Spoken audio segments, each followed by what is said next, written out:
आपके हम कुछ सवाल लेने की कोशिश करेंगे। 30 मिनट का वक्त हमने उसके लिए तय कर रखा है। इस तरह से ये 2 घंटे की बहस पूरी होगी। 2-3 बुनियादी बातें हैं जिनका हमें ध्यान रखना है। किसी भी किस्म की नारेबाजी में हमें शरीक नहीं होना है। ये हल्ला गुल्ला नहीं है, क्योंकि पूरी दुनिया देख रही है, तो एक नज़ीर कायम करनी है, एक उदाहरण लोगों के सामने रखना है कि पढ़े लिखे लोग इत्तेफाकी और ना इत्तेफाकी रखते हुए भी, एक दूसरे से सहमति और असहमति रखते हुए भी बात कह सकते हैं। यहाँ पर मेरे JNU के प्रोफेसर बैठे हैं, पुरुषोत्तम अग्रवाल जी, जिन्होंने हमें क्लास में सिखाया है कि सहमति का साहस और असहमति का विवेक, और इसका ठीक उलट भी, ये बड़ा जरूरी है। दूसरी बात, ये किसी एक धर्म के बारे में बहस नहीं है, ये बात सबको स्पष्ट होनी चाहिए। किसी धर्म को महान बताने या किसी धर्म को कमतर बताने की ये बहस नहीं है। तो यदि कोई इस उम्मीद से देख रहा है या यहां आया है, तो मैं आपको आश्वस्त करना चाहता हूं कि आपको नाउम्मीदी हाथ लगेगी। इस बहस में बहुत ज्यादा धार्मिक प्रतीकों के इस्तेमाल को लेकर भी, ये दोनों लोग जो अभी आपको गंभीर दिख रहे हैं, भले लोग हैं, कल शाम को चाय पर मिले थे, बहुत हंसी मजाक भी इनके बीच हुआ था, और गलबैयां डालते हुए एक तस्वीर भी हुई थी। ये इस बात का प्रमाण है कि इंटरनेट पर जो हल्ला मचा हुआ है उसके मुकाबले ये दोनों लोग बहुत ही अच्छे शांत ढंग से बहस के लिए राजी हो गए हैं। ट्विटर की बात है, ट्विटर तक सीमित, एलन मस्क आजकल उसको एक्स कहते हैं। और अब इस बहस की शुरुआत, मैं इन विद्वानों का, हालांकि इनको परिचय की जरूरत नहीं, पर हो सकता है, हमें पत्रकारिता में सिखाया जाता है कि नेवर अज्यूम, विज्ञान भी यही कहता है। मुफ्ती शमाइल नदवी साहब इस्लामिक विद्वान, शिक्षाविद हैं, कोलकाता के वाहियान फाउंडेशन के संस्थापक हैं, लखनऊ की प्रतिष्ठित दारुल उलूम नदवतुल उलमा से ग्रेजुएशन किया है, सोशल मीडिया और सार्वजनिक मंचों पर अध्यापन और बौद्धिक कामों में सक्रिय हैं, और इस समय इंटरनेशनल इस्लामिक यूनिवर्सिटी मलेशिया से PhD कर रहे हैं। अच्छी बात यह है कि पढ़ाई के साथ साथ ट्रैवल ब्लॉग भी बनाते हैं। पेट्रोनस टावर के सामने का ब्लॉग हमने देखा। हमारे साथ जावेद अख्तर साहब हैं। जावेद अख्तर साहब कवि हैं, शायर हैं, गद्य भी लिखते हैं, फिल्मों के लिए संवाद लिखे हैं, गीत लिखे हैं। इससे इतर ये वैज्ञानिक सोच को लेकर या अपने डिक्लेयर्ड एथिज्म को लेकर भी मुखर रहते हैं और अपने तहीं रैशनैलिटी की बात करते हैं। देवियों और सज्जनों, डज गॉड एग्जिस्ट? इस सवाल का जवाब सब अपने अपने तहीं खोजने की कोशिश कर रहे हैं। कोई इसको गॉड डैम पार्टिकल की खोज बताता है, कोई गॉड पार्टिकल की खोज बताता है, कोई हिग्स बोसान की खोज बताता है, कोई ये सवाल जवाब तलाशने की कोशिश करता है कि मास एग्जिस्टेंस में आखिर आया कैसे, हुआ क्या था, सृष्टि के पहले, समय के पहले क्या था। और कोई ये कहता है कि ये सारी खोजें जिस मस्तिष्क में हो रही हैं, प्रकृति के क्रम में, वो कैसे विकसित हुआ। मैं उम्मीद करता हूं कि हम आज इन बुनियादी सवालों के कुछ जवाब हासिल करने में कामयाब हूं। मैं सबसे पहले मंच पर आमंत्रित कर रहा हूं मुफ्ती शमाइल नदवी साहब को। आइए सर जी।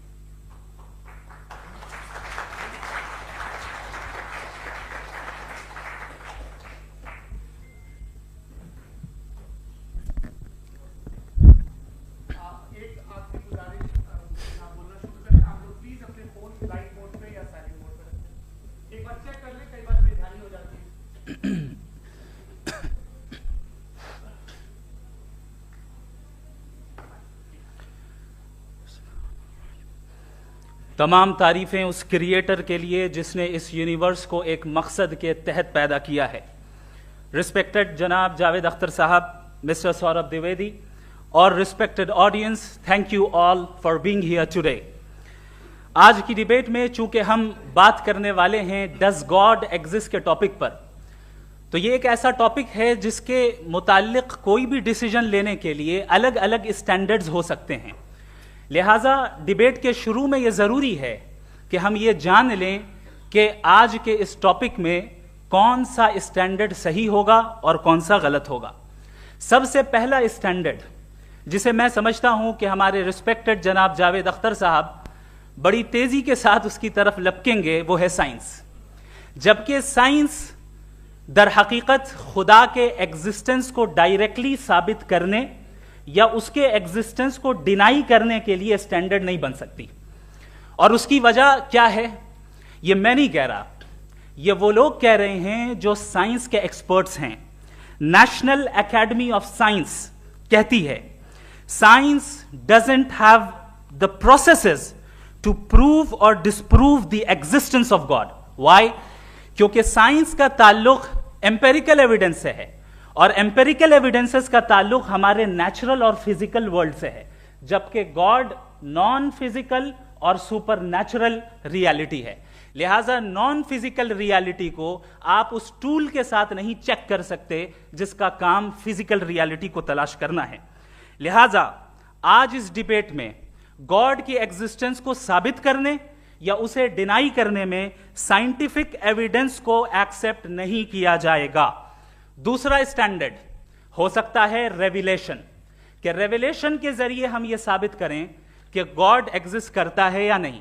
लेकिन यह स्टैंडर्ड भी आज इररेलेवेंट है। क्यों?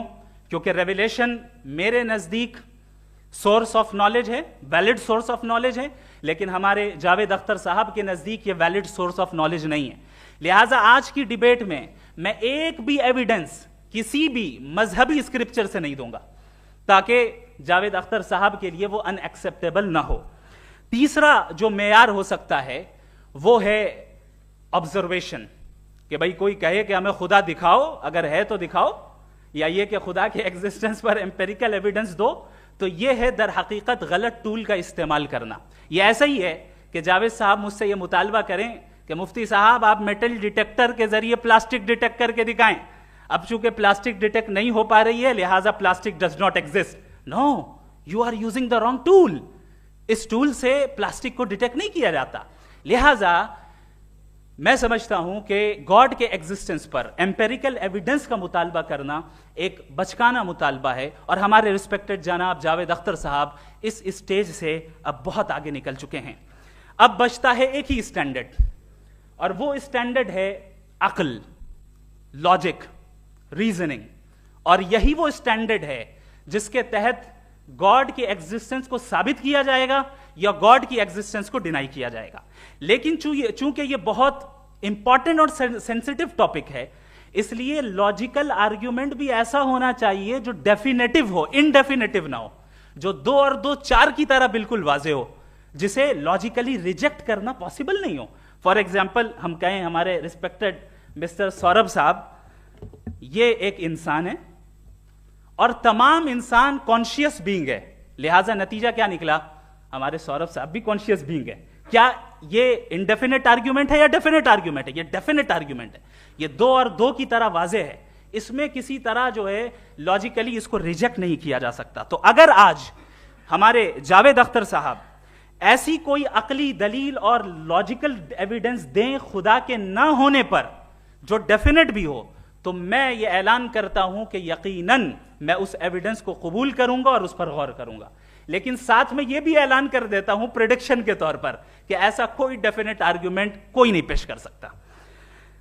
दलील हम देंगे और डेफिनेटिव दलील देंगे, लॉजिकल दलील देंगे, ऐसी दलील देंगे जो एंटायर एथिस्टिक वर्ल्ड उसे रेफ्यूट नहीं कर सकती।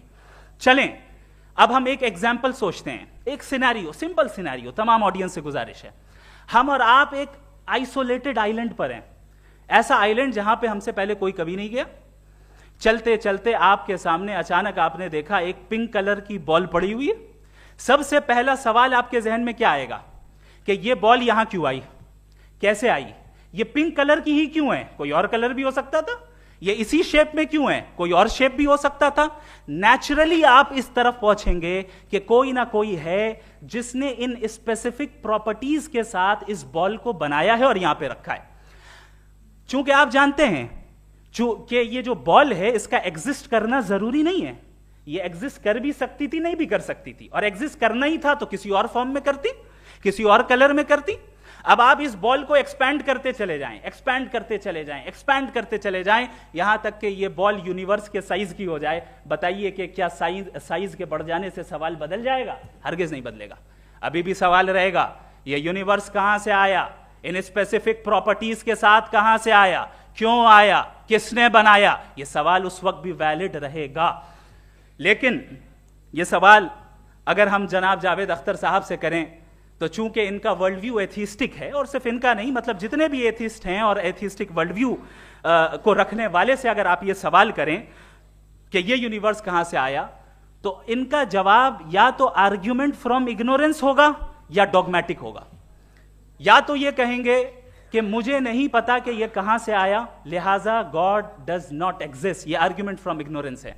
या ये कहेंगे कि ये यूनिवर्स खुद ब खुद बन गया, इसका मतलब ये है कि उस बॉल को भी खुद ब खुद बन जाना चाहिए, लेकिन बॉल के ताल्लुक से ये एक्सप्लेनेशन एक्सेप्ट नहीं की जाएगी कि ये खुद ब खुद बन गई, लेकिन यूनिवर्स के ताल्लुक से कर दिया जाएगा। इसे हम दूसरे अल्फाज में डॉगमा भी कह सकते हैं। दूसरी चीज, हमारे जावेद अख्तर साहब जरूर गॉड ऑफ गैप्स की मिसाल भी जरूर देंगे, और मिसाल देंगे कि पहले जमाने में बिजलियां कड़कती थी तो लोगों ने किसी एक खुदा की तरफ, और बारिश होती थी तो दूसरे खुदा की तरफ मंसूब कर दिया, उनके पास दलील नहीं थी। यह हमारा वर्ल्ड व्यू है ही नहीं, यह हमारा वर्ल्ड व्यू है ही नहीं, क्योंकि नेचुरल फिनोमेना के प्रोसेस की इंटरप्रिटेशन को जान लेने से यह कहां से साबित हो गया कि गॉड एग्जिस्ट नहीं करता है। इस पर मैं इंशाअल्लाह अभी आगे बात करूंगा। आप हजरात ये भी देखेंगे, और मैं ये एक्सपेक्ट करता हूं कि हमारे रिस्पेक्टेड जनाब जावेद अख्तर साहब जरूर इमोशनल आर्ग्यूमेंट्स भी देंगे, जो कि एक लॉजिकल फेलेसी है जब बात आती है ट्रुथ को डिसाइड करने में। क्यों? मिसाल के तौर पर वो कहेंगे कि अगर गॉड है तो ईविल क्यों एग्जिस्ट करता है, जबकि मैं कहता हूं ईविल का एग्जिस्ट करना गॉड के एग्जिस्ट करने की दलील है, उसके खिलाफ नहीं है। चूंकि अगर गॉड है तो हम सब उसके सामने अकाउंटेबल हैं, और अगर हम अकाउंटेबल हैं तो अकाउंटेबिलिटी के लिए ईविल का मौजूद होना जरूरी है, उसके बगैर हम अकाउंटेबल नहीं हो सकते। और अगर हम अकाउंटेबल नहीं हैं तो हम जनाब जावेद अख्तर साहब से पूछेंगे कि आप बताएं कि फिर सफरिंग इस दुनिया में क्यों है? अगर खुदा नहीं है तो सफरिंग क्यों है? और उन लोगों के जज्बे का क्या जिनके अंदर सफरिंग के बाद इंतकाम लेने का जज्बा पाया जाता है और वो इस दुनिया से ऐसे ही चले गए, क्या उनकी सारी तकलीफें बेकार चली जाएंगी? अब आ जाएं उसी एग्जाम्पल की तरफ कि बॉल, मुझसे अगर कोई पूछे इस बॉल को किसने बनाया और या इस एक्सपेंडेड बॉल को किसने बनाया, मैं कहूंगा कि चूंकि ये यूनिवर्स और इस यूनिवर्स की तमाम चीजें कॉन्टिंजेंट हैं। कॉन्टिंजेंट होने का मतलब ये होता है कि जो अपने एग्जिस्टेंस पे किसी के ऊपर डिपेंड करती हो, तो जाहिर है ये यूनिवर्स कॉन्टिंजेंट है। और अगर कोई चीज कॉन्टिंजेंट नहीं है तो मैं रिक्वेस्ट करूंगा कि मुझे दिखा दें कि कौन सी चीज यूनिवर्स में कॉन्टिंजेंट नहीं है, हम भी जरा गौर कर लें और हम भी देख लें। और जब कॉन्टिंजेंट चीजें मौजूद हैं तो फिलोसोफर्स की इस्तिलाह के मुताबिक, हम उस टर्मिनोलॉजी के मुताबिक हम उस जगह तक पहुंचते हैं और उस हस्ती तक पहुंचते हैं जिसे नेसेसरी बीइंग कहा जाता है, कि ये वो नेसेसरी बीइंग है जिसका मौजूद ना होना नामुमकिन हो। क्योंकि अगर ये मौजूद ना हो तो सारी चीजें एग्जिस्टेंस में आएंगी ही नहीं, और ये सारी कॉन्टिंजेंट चीजें उसी के ऊपर डिपेंड करती हैं। अब अगर आप ये सवाल करते हैं कि फिर उस हस्ती को किसने बनाया, फिर उसका कॉज क्या है, फिर उसका कॉज क्या है, फिर उसका कॉज क्या है, और एंडलेसली चले जाएं, इसे हम कहते हैं इन्फिनिट रिग्रेस ऑफ कॉजेस, जो कि लॉजिकल फेलेसी है। कॉन्सेप्चुअली इन्फिनिटी पॉसिबल है। मिसाल के तौर पे न्यूमेरिकल्स 1 2 3 गिनते चले जाएं, इन्फिनिट नंबर्स हैं। मैं कॉन्सेप्चुअली बात नहीं कर रहा, प्रैक्टिकली रियलिटी में साबित करके दिखाएं कि infinite regress of causes possible है या नहीं। अगर पॉसिबल है तो हम मान लेंगे, मिसाल दे दें, और पॉसिबल नहीं है तो एक ही ऑप्शन बचता है जिसे हम कहते हैं नेसेसरी बीइंग। ऐसी नेसेसरी बीइंग जो इंडिपेंडेंट है, क्योंकि अगर वो डिपेंडेंट हुई तो वो नेसेसरी नहीं रहेगी। ऐसी इंडिपेंडेंट बीइंग जो इटर्नल है, अगर वो इटर्नल नहीं होगी, उसकी बिगिनिंग होगी तो वो खुद कॉन्टिंजेंट है। ऐसी बीइंग जो पावरफुल है, क्योंकि कॉन्टिंजेंट को एक्चुअलाइज करने के लिए पावर चाहिए। ऐसी बीइंग जो इंटेलिजेंट है और नॉलेजेबल है, क्योंकि ये यूनिवर्स स्पेसिफिक फॉर्म और स्पेसिफिक लॉज ऑफ नेचर के तहत प्रिसाइजली चल रहा है। Thank you. थैंक यू मुफ्ती साहब। मैं इन दलीलों के बाद जावेद अख्तर साहब से गुजारिश करूंगा, आप बैठ के बोलना चाहेंगे या बाहर? जी।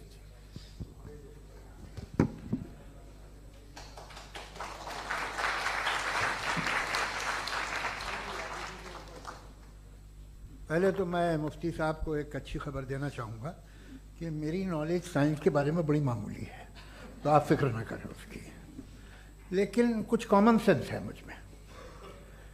देखिए, ये खुदा का तस्वुर कोई नया तस्वुर नहीं है, ये सदियों से रहा है। ये कुछ रिलीजन 3000 साल पुराने होंगे, 4000 साल पुराने होंगे, लेकिन इंसान कोई 10,000 12,000 साल से एग्जिस्ट करता है होमो सेपियन की शक्ल में, और हमेशा कुछ ना कुछ मज़हब रहे। ये मज़हब जाहिलों के नहीं थे, ये मज़हब एक ऐसी ग्रीक सोसाइटी के थे जहाँ बड़े बड़े फिलोसफर्स पैदा हुए। ये मज़हब इजिप्शियंस के थे जिन्होंने पिरामिड्स बनाए थे। ये रोमन्स के थे कि जिनका आर्किटेक्चर और सेनेट यानी पहली बुनियाद डेमोक्रेसी की लिमिटेड थी मगर डेमोक्रेसी थी, ये उन लोगों ने किए थे। तो इनका जो जुपिटर था, रा था, ज़्यूस था, उन्हें उस पर इतना ही एतमाद था जितना आज किसी मजहबी आदमी को अपने खुदा पे होगा। क्रिश्चियनिटी आने से पहले यूरोप में एक मज़हब था जर्मेनिक रिलीजन। उसका एक खुदा था, उसकी एक बीवी थी, उसके 2 बेटे थे, एक बेटी थी। फिर जर्मनी में जब यूरोप में क्रिश्चियनिटी आई तो वो खुदा, उसकी बीवी और पूरे ख़ानदान चला गया। तो हमने, अगर हम हिस्ट्री देखें तो खुदा जो है वो ज़्यादातर फ़नी है, वो हमेशा रहे नहीं। और वो जो लोग इन्हें मानते थे उनको आप कहें वो तो जाहिल थे, उन्हें तो कुछ पता ही नहीं था, ऐसा नहीं है। वो अपने वक्त में बड़े काबिल लोग थे और अपने वक्त में उन्होंने बड़े बड़े काम किए हैं, फिलोसफर्स थे, साइंटिस्ट थे। लेकिन उनका मज़हब कहाँ गया, उनके खुदा कहाँ गए? आज जो खुदा हैं दुनिया में लोग उन्हें मानते हैं। आपको क्या मालूम कि कितने बरसों के बाद क्या होने वाला है? हम यूरोप में देखते हैं तो चर्च खाली हैं। तो वक्त के साथ चीज़ें बदलती हैं। जहाँ तक इसका ताल्लुक है मज़हबों का, हर मज़हब आपसे एक चीज़ मांगता है, फेथ। ये फेथ क्या चीज़ होती है? What is the difference between faith and belief? ये तो बहुत ही अहमकाना बात होगी कि कोई आदमी कहे साहब अगर खुदा है तो मुझे दिखाइए। ये तो जाहिलाना बात हुई। मैंने तो नॉर्थ पोल नहीं देखा है मगर मैं मानता हूँ कि नॉर्थ पोल है। मैं क्यों मानता हूँ? इसलिए कि अगर ये दुनिया राउंड है तो उसका कोई टॉप होगा। कुछ लोग हैं जो वहाँ गए भी हैं, कॉमन सेंस कहता है कि ऐसा होगा, सबूत है, गवाह है, रीज़न है। तो ये मेरा फेथ नहीं है। तो फेथ में और बिलीफ में डिफरेंस क्या है? जो मजहब मांगता है आपसे, हर मजहब फेथ मांगता है। फेथ का मतलब ये है कि ना कोई गवाह हो, ना कोई सबूत हो, ना कोई रैशनल हो, ना कोई लॉजिक हो, ना कोई प्रूफ हो, मगर तुम एक बात को मानो। ये है फेथ। वरना बिलीफ होता। अगर इसमें कुछ भी सबूत होते, गवाह होते, तो फिर इसे आप बिलीफ कहते हैं। जैसे मेरा बिलीफ है कि नॉर्थ पोल है, मेरा फेथ थोड़ी है। फेथ इन तमाम शर्तों को रद्द करता है। तो फिर स्टुपिडिटी क्या है? अगर मैं एक बात ऐसी मानूं जिसकी ना कोई लॉजिक है, ना कोई रैशनल है, ना कोई प्रूफ है, ना कोई गवाह है, ना कोई सबूत है, और मैं उसे मानूं, तो ये स्टुपिडिटी हुई। इसे ही भाई कल को मैं यकीन कर लूं कि एलॉन मस्क जो है मेरा भाई है तो मुझे इंतहाई खुशी होगी, सुकून भी बहुत मिलेगा मुझे। लेकिन और कहे भाई क्यों मानते हो, क्या सबूत है? भाई वो तो अमेरिकन है और तुम तो इंडियन हो, वो तो नस्ल अलग है, तुम्हें कभी मिले भी नहीं। साहब देखिए मेरा फेथ है, इस पर बात न किया। फेथ का मतलब ही यह है कि आप प्रूव नहीं कर सकते। अगर आप प्रूव कर सकते हो तो फेथ की जरूरत ही नहीं, फिर तो आप बात करेंगे, आप कितनी बहस कर लीजिए। अल्टीमेटली दुनिया का हर मजहब फेथ पे टिका है, और फेथ का मतलब है एक ऐसा यकीन जिसका कोई सबूत, कोई गवाह, कोई रैशनल नहीं। अब आप ये कहें, क्या आप ये क्यों कह रहे हैं कि साहब ये कायनात किसने बनाई? कमाल ये है कि आपने बताया कि एक आइलैंड पे गए और एक बॉल देखी। आपने ये नहीं कहा कि आइलैंड किसने बनाया, आपको सिर्फ बॉल पे हैरत हुई। हमने आइलैंड पे हमने हैरत नहीं की, होते हैं आइलैंड। इसी तरह ये आइलैंड है, सितारे, ये गैलेक्सीज, ये सब आइलैंड हैं खला में। हम उन्हें टेकन फॉर ग्रांटेड लेते हैं, हम पूछते नहीं किसने बनाए। आपने जजीरे के बारे में भी नहीं पूछा है। मेरी पैदाइश कैसे हुई? क्या मैं प्लान्ड पैदा हुआ था? I was plan to be born, या एक लकी स्पॉन था जो किसी एक से चिपक गया? मेरी पैदाइश रैंडम, और इंसाफ जिसे आप कहते हैं, इंसाफ का तो नेचर से कोई वास्ता ही नहीं है। जो आप कहते हैं कि एक दिन इंसाफ मिलेगा, इंसाफ is a human concept, nature में कोई इंसाफ नहीं।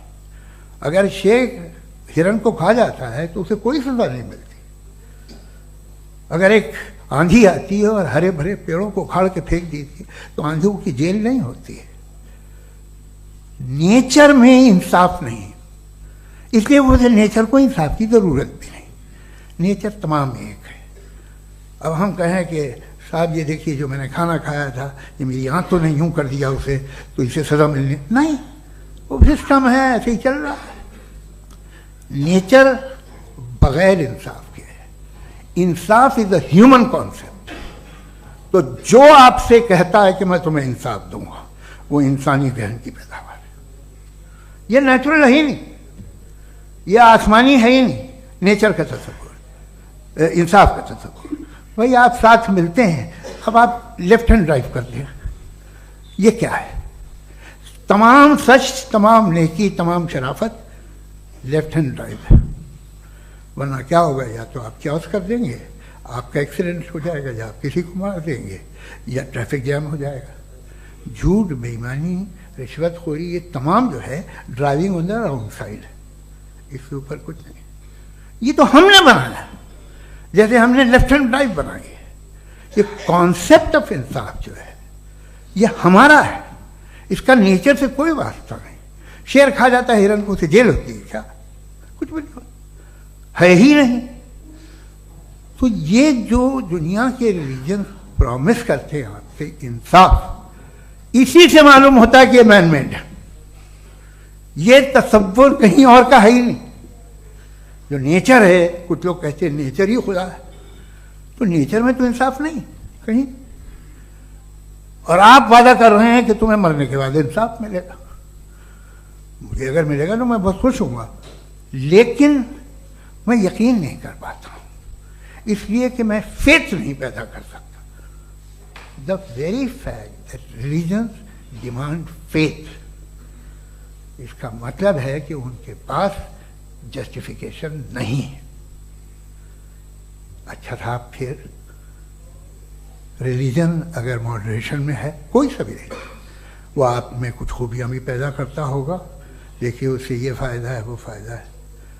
अल्कोहल जो है वो ज़्यादातर दवाओं में यूज़ होती है, और एक सर्वे किया गया था अमेरिका में कि लॉन्जिटिविटी किन लोगों की है। तो एक तरफ वो लोग थे जो शराब पीते ही नहीं थे, और एक तरफ वो थे जो एक बोतल शराब रोज पीते थे। सबसे ज़्यादा लंबी उम्र उनकी है जो 2 पैक नाप के शराब पीते और खाना खाते हैं। मगर हम शराब को बुरा समझते हैं, मैं भी बुरा समझता हूँ। क्यों? ऐसा होता नहीं। कुछ चीज़ों में आदत होती है कि वो बढ़ती है। आज तक में एक आदमी दूध पीता है, आप 10 साल बाद भी मिलेंगे तो एक ही गिलास पीता होगा। ऐसा नहीं होता, सुबह से दूध पीता रहता है। मिल्कोहलिक मैंने नहीं देखे, अल्कोहलिक होते हैं। ये टेंडेंसी है मजहब की कि वो बढ़ता है, जैसे कैंसर बढ़ता है, जैसे शराब बढ़ती है। कुछ लोग होंगे जो उसे सही तरह से यूज़ करते हैं। मुझे यकीन है कि हमारे मुफ्ती साहब भी उनमें से एक हैं, इनसे बहुत खुशी हुई मुझे इनसे मिलकर। लेकिन कितने लोग हैं कि आज आप देखते हैं दुनिया में जो तबाहियाँ हैं, इनमें कितना हाथ है उन लोगों का जो बिलीवर कहते था मजहब ये नहीं कहता, ना कहता होगा, मगर जब ये मजहब पीते हैं तो ऐसे बिहेव करते हैं। थोड़ा सा अगर हो तो शायद बहुत अच्छी बात, लेकिन शराब थोड़ी सी नहीं रहती, उसमें टेंडेंसी है पहले। थोड़ा सा अगर 2-3 कैंसर के सेल हो ना बॉडी में तो आदमी स्लिम रहेगा, लेकिन वो 2-3 सेल नहीं रहते, वो मल्टीप्लाई होते हैं। जावेद साहब टाइम पूरा हो गया। टाइम हो गया तो बस बात खत्म हो गई। अच्छा, मुझे कुछ और कहने को था भी नहीं। जी, मैं पहले जवाबी दौर के लिए इनवाइट कर रहा हूं मुफ्ती साहब को। Your rebuttal round 1, you have 7 minutes.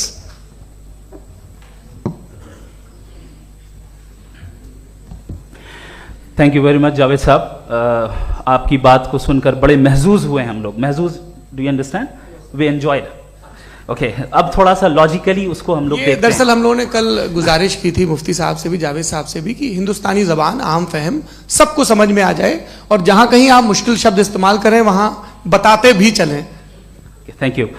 तो सबसे पहले हमारे रिस्पेक्टेड जावेद साहब ने हवाला दिया कि खुदा फानी है, कितने मजहब आगे चले गए, किसी ने जुपिटर को खुदा माना, किसी ने किसी को माना। मैं कहता हूं जिसने कॉन्टिंजेंट चीज को खुदा माना, गलत माना, वो खुदा ही नहीं, वो खुदा ही नहीं है। हम तो नेसेसरी बीइंग को साबित करने बैठे हैं, वो नेसेसरी कॉज जो इटरनल है, जो अबदी भी है और अजली भी है, हम किसी और को साबित करने नहीं बैठे। दूसरी चीज उन्होंने कहा कि फेथ एंड बिलीफ, ये एक ऐसी डेफिनेशन है फेथ की जो इन्होंने पहली मर्तबा पेश की है, या माफ कीजिएगा इन्होंने पहली मर्तबा पेश नहीं की है, रिचर्ड डॉकिंस ने पहली मर्तबा पेश की है। मुझे मालूम है ये सोर्स कहां से है।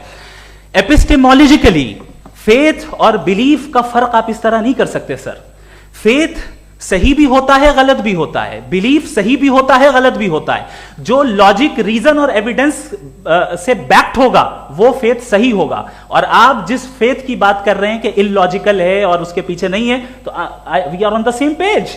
हम नहीं मानते उस फेथ को, जो फेथ ऐसा हो जिसके पीछे कोई लॉजिक ना हो, एविडेंस ना हो, हम नहीं मानते। हम तो उस फेथ के कायल हैं जिसके पीछे लॉजिक हो और एविडेंस हो। तो बिलीफ सही भी होता है, गलत भी होता है, फेथ भी सही होता है और गलत भी होता है। तो आज फेथ और बिलीफ के डिफरेंस पे बात नहीं हो रही। आज आप चाहे फेथ एक्सेप्ट कर लें या बिलीफ एक्सेप्ट कर लें, आज ये बात होगी कि ट्रूथ क्या है, चाहे ट्रू बिलीफ सही है या ट्रू फेथ सही है, और फॉल्स फेथ क्या है और फॉल्स बिलीफ क्या है, बात इस पे हो रही।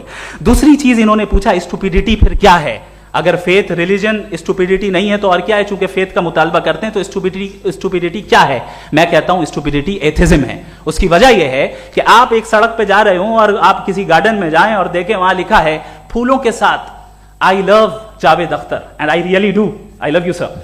सो जब आप वहां पर पहुंचे तो वहां पहुंचकर अब ये बताएं, क्या आप ये कहेंगे वाह व्हाट अ नेचुरल सिलेक्शन? ये क्या नेचुरल सिलेक्शन है? नहीं, ये प्रिसाइजली डिजाइंड है, इसके पीछे डिजाइनर है। लिहाजा अगर कोई एक ऐसी कॉमन सेंस की बात को कबूल नहीं कर रहा है कि यूनिवर्स जो इतने प्रिसाइजली काम कर रहा है, हम कह दें कि खुद ब खुद बन गई, मैं समझता हूं इससे बड़ी स्टुपिडिटी और कुछ नहीं है। ये इरैशनल चीज है। फिर हमारे सर ने कहा कि आपने बॉल पे फोकस किया, आइलैंड पे फोकस नहीं किया। अरे आइलैंड को किसने बनाया यही समझाने के लिए तो बॉल की मिसाल दे रहा हूं। और बॉल भी कॉन्टिंजेंट है, आइलैंड भी कॉन्टिंजेंट है, दोनों नेसेसरी बीइंग का मुतालबा करते हैं। आगे इन्होंने कहा कि नेचर में कोई इंसाफ नहीं है। हम डिसाइड करते हैं कि मोरालिटी क्या होती है, इंसाफ क्या होता है। हम डिसाइड करते हैं, जैसे ड्राइविंग सीट में ट्रैफिक वाला, ये तो किसी खुदा ने नहीं कहा, ये है, इसे कहते हैं फॉल्स इक्विवेलेंस। ये एक लॉजिकल फेलेसी है। आपने जो है मिसाल दी ड्राइविंग की और ट्रैफिक की, ये सब्जेक्टिव मोरालिटी है। आप सब्जेक्टिव मोरालिटी को मिसाल बनाकर ऑब्जेक्टिव मोरालिटी के ऊपर नहीं थोप सकते। इंसाफ की ऑब्जेक्टिव मोरालिटी है। अगर आप ये कहते हैं कि नेचर में इंसाफ नहीं है तो इंसाफ का न होना ये नेचुरल हुआ, तो फिर नेचर को नेचर रहने दे, क्यों हम इतना स्ट्राइव कर रहे हैं दुनिया में इंसाफ लाने के लिए? ये तो इलॉजिकल बात है, इरैशनल बात है। इसलिए बहुत सी चीजें ऐसी हैं जो ऑब्जेक्टिवली जो है इविल या गुड हैं, और बहुत सी चीजें ऐसी हैं जो सब्जेक्टिवली हैं। सब्जेक्टिवली जो मोरल होता है या इमोरल होता है उसको हम सोशल कंसेंसस से या पर्सनल प्रेफरेंस से डिसाइड करते हैं। लेकिन जो ऑब्जेक्टिव मोरालिटी है, जिसमें इंसाफ आया, जो इन्होंने बार बार रिपीट किया, ये ऑब्जेक्टिव है, सब्जेक्टिव नहीं है। अगर आप कहते हैं ये सब्जेक्टिव है तो मेरा सवाल आपसे ये है, क्या सोशल कंसेंसस के जरिए अगर जुल्म को सही करार दे दिया जाएगा तो आप जुल्म को जस्टिफाई करेंगे? दूसरी चीज इन्होंने यह कहा कि 2 पैक शराब पी लें तो वो उतने पे नहीं रहता, बढ़ जाता है। यही मामला मजहब के साथ है। 2 पैक आप पी लें बढ़ेगा। तो ये एक ऐसी मिसाल है, इसको कहीं भी फिट कर लें कि आप एथिज्म पे जब फिट करें, जब आप 2 पैक एथिज्म का लेंगे ना तो वो बढ़ बढ़ के नॉर्थ कोरिया बनेगा। Thank you.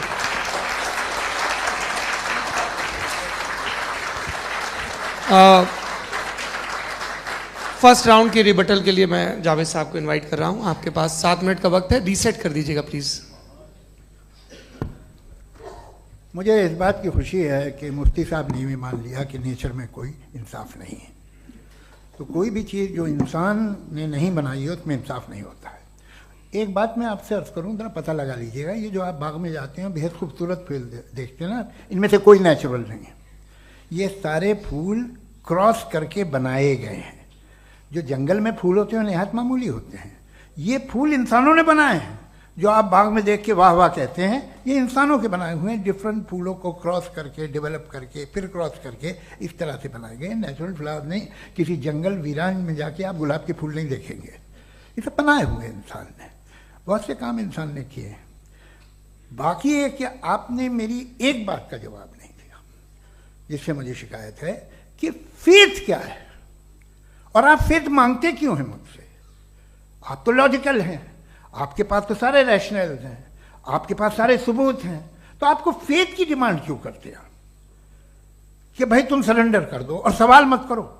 कोई मजहब सारे सवाल करने की इजाजत नहीं देता है और मना करता है कि ज़्यादा सवाल ना करो, बह जाओगे तुम। आप क्यों रोकते हैं? हकीकत यह है कि इंसानी तारीख क्या है। इंसानी तारीख ये है कि दुनिया में दो तरह के लोग हुए हैं। एक वो जिन्होंने अपनी लाइल्मी की परस्तिश की है, दूसरे वो जिन्होंने अपनी इग्नोरेंस या लाइल्मी से झगड़ा किया है और मालूम किया है कि क्या है। ये जो आप कह रहे हैं, आज आप हैरान हैं कि भाई ये यूनिवर्स कैसे बनी। लोग हैरान थे कि सूरज डूबता है तो इधर से कैसे निकलता। और आप एक कदम जाके हमेशा का मानने को तैयार है, एक कदम पीछे ही मान जाइए। भाई आप इसके बाद जाते हो, कहते सवाल ना करना कि ये कहाँ से आया, ये पावर तो हमेशा से हमेशा रहेगी। तो आप यूनिवर्स के बारे में मानने में क्या तकलीफ है? एक कदम पहले रुक जाइए। ये हमेशा से थी या नहीं थी, हमें मालूम नहीं है। और ये कहना कि हमें मालूम नहीं है, कमाल ये है कि दुनिया के सारे मजहब सब जानते हैं ये दुनिया कैसे बनी थी, कैसे मिटेगी, मरने के बाद क्या होगा, इनको सब इल्म है। इनको किसी को डायनासोर होते थे पहले ये नहीं पता था, किसी को नहीं पता। किसी भी दुनिया की मजहबी किताब में डायनासोर का जिक्र नहीं है। लेकिन बाकी सब बातें, how to make universe in 4 easy lessons and बाकी सब पता है। जिसको सब पता है वो गड़बड़ है। हम में ये इंकिसार, ये ह्यूमिलिटी होनी चाहिए कि हम ये कहें कि हमें ये बहुत सारी बातें नहीं मालूम, लेकिन हम उनकी परस्तिश ना करना, अपनी लाइल्मी को की परस्तिश ना करें, हम उसे पता लगाने की कोशिश करें। जिस दुनिया में आप बैठे हैं सर, ये हॉल जो है, ये इलेक्ट्रिसिटी जो है, ये माइक जो है, जिस हवाई जहाज से आप आए थे, वो जिस कार से आप यहाँ आए हैं, ये सब उन लोगों की बनाई हुई है जिन्होंने सवाल किए थे। ये दुनिया जिसमें आप आज आराम से हैं, ये उन लोगों की बनाई है कि जिन्होंने सवाल किए थे। और हर स्टेज पे इन सवालों को मकरूह कहा गया था, गलत कहा गया था। आप जरा तारीख पढ़िए, एक बड़ी दिलचस्प किताब है बर्ट्रैंड रसेल की, जिसमें उसने रिलीजन एंड साइंस कि कब से रिलीजन जो है साइंस के अगेंस्ट है। और हद तो यह है कि भाप के इंजन के खिलाफ थे, स्टीम इंजन के भी खिलाफ थे, और फतवे हुए उन पर, वेटिकन ने दिए। तो ये हमेशा, अभी जैसे ही ये राइट विंगर आते हैं अमेरिका में पावर में, तो वो जो अपना ये क्या बोलते हैं उसे, सीड क्या बोलते हैं, सीड क्या जो, हाँ नहीं सीड जो होते हैं जिन पे जी नहीं भाई, वो जो ह्यूमन बॉडी के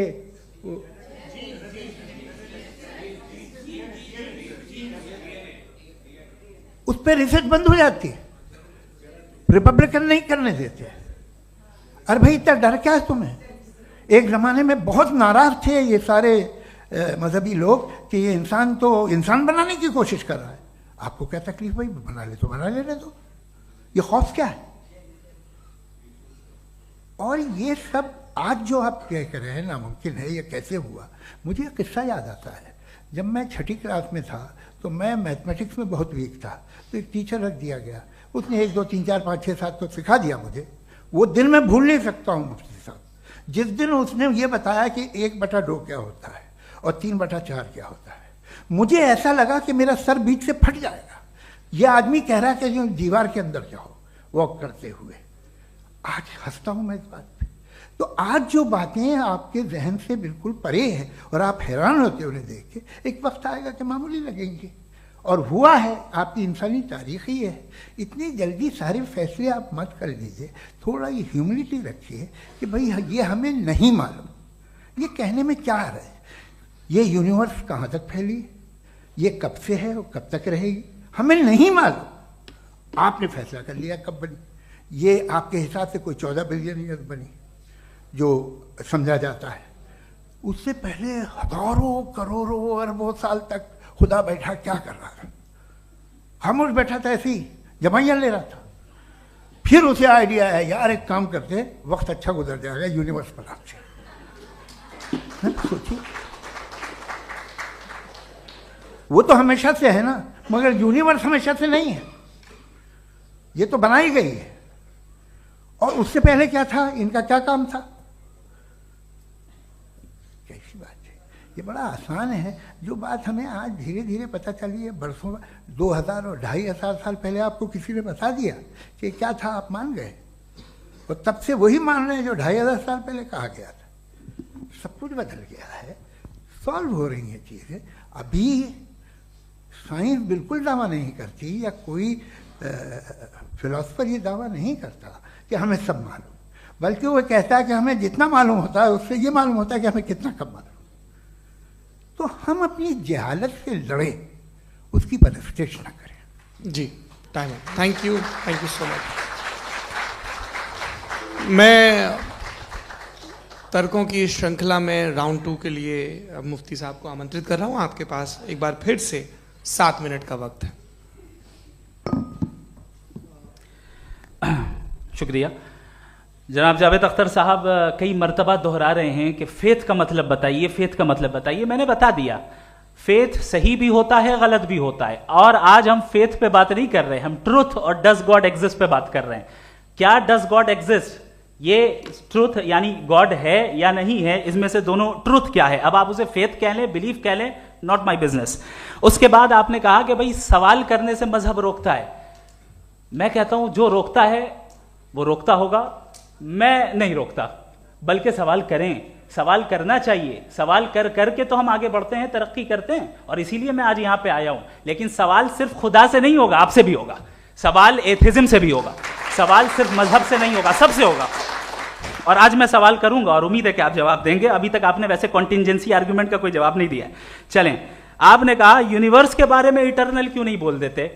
ये चूंकि लॉजिकली पॉसिबल ही नहीं है कि यूनिवर्स इटर्नल हो। यूनिवर्स एक कॉन्टिंजेंट चीज है जो टाइम एंड स्पेस के पाबंद है, टाइम एंड स्पेस से बाउंड है। जो टाइम एंड स्पेस से बाउंड होगा वो कॉन्टिंजेंट होगा, जो कॉन्टिंजेंट होगा वो उसकी बिगिनिंग हुई होगी, जिसकी बिगिनिंग हुई होगी वो इटर्नल नहीं हो सकता। ये तो कॉमन सी बात है। आपने कहा कि किसी मजहबी किताब में डायनासोर का जिक्र नहीं है। अफसोस कि आज तक किसी मैथमेटिक्स के किताब में मुझे डायनासोर का जिक्र नहीं मिला। तो इसका मतलब मैथमेटिक्स की किताब बेकार है? नहीं, उसका वो टॉपिक नहीं है। रेवलेशन का और मजहबी किताबों का टॉपिक ये नहीं है कि आपको आके बताए साइकिल कैसे बनाते हैं, या आकर ये बताएं कि जो है डायनासोर कब था। वो तो मोरालिटी सिखाने आया है, गॉड के बारे में बताने आया, नॉन फिजिकल रियलिटी की हकीकत को सिखाने के लिए आया। रिलीजियन साइंस को रोकता है? नहीं रोकता। अगर रोकता है तो गलत करता है। रिलीजियन साइंटिज्म को रोकता है, जिसमें हमारे जावेद साहब मुब्तला हैं।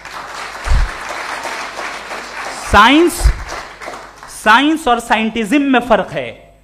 साइंटिज्म यह है कि आप समझें कि साइंस और साइंटिफिक मेथोडोलॉजी ये नॉलेज को हासिल करने का वाहिद सोर्स ऑफ नॉलेज है। यह है साइंटिज्म।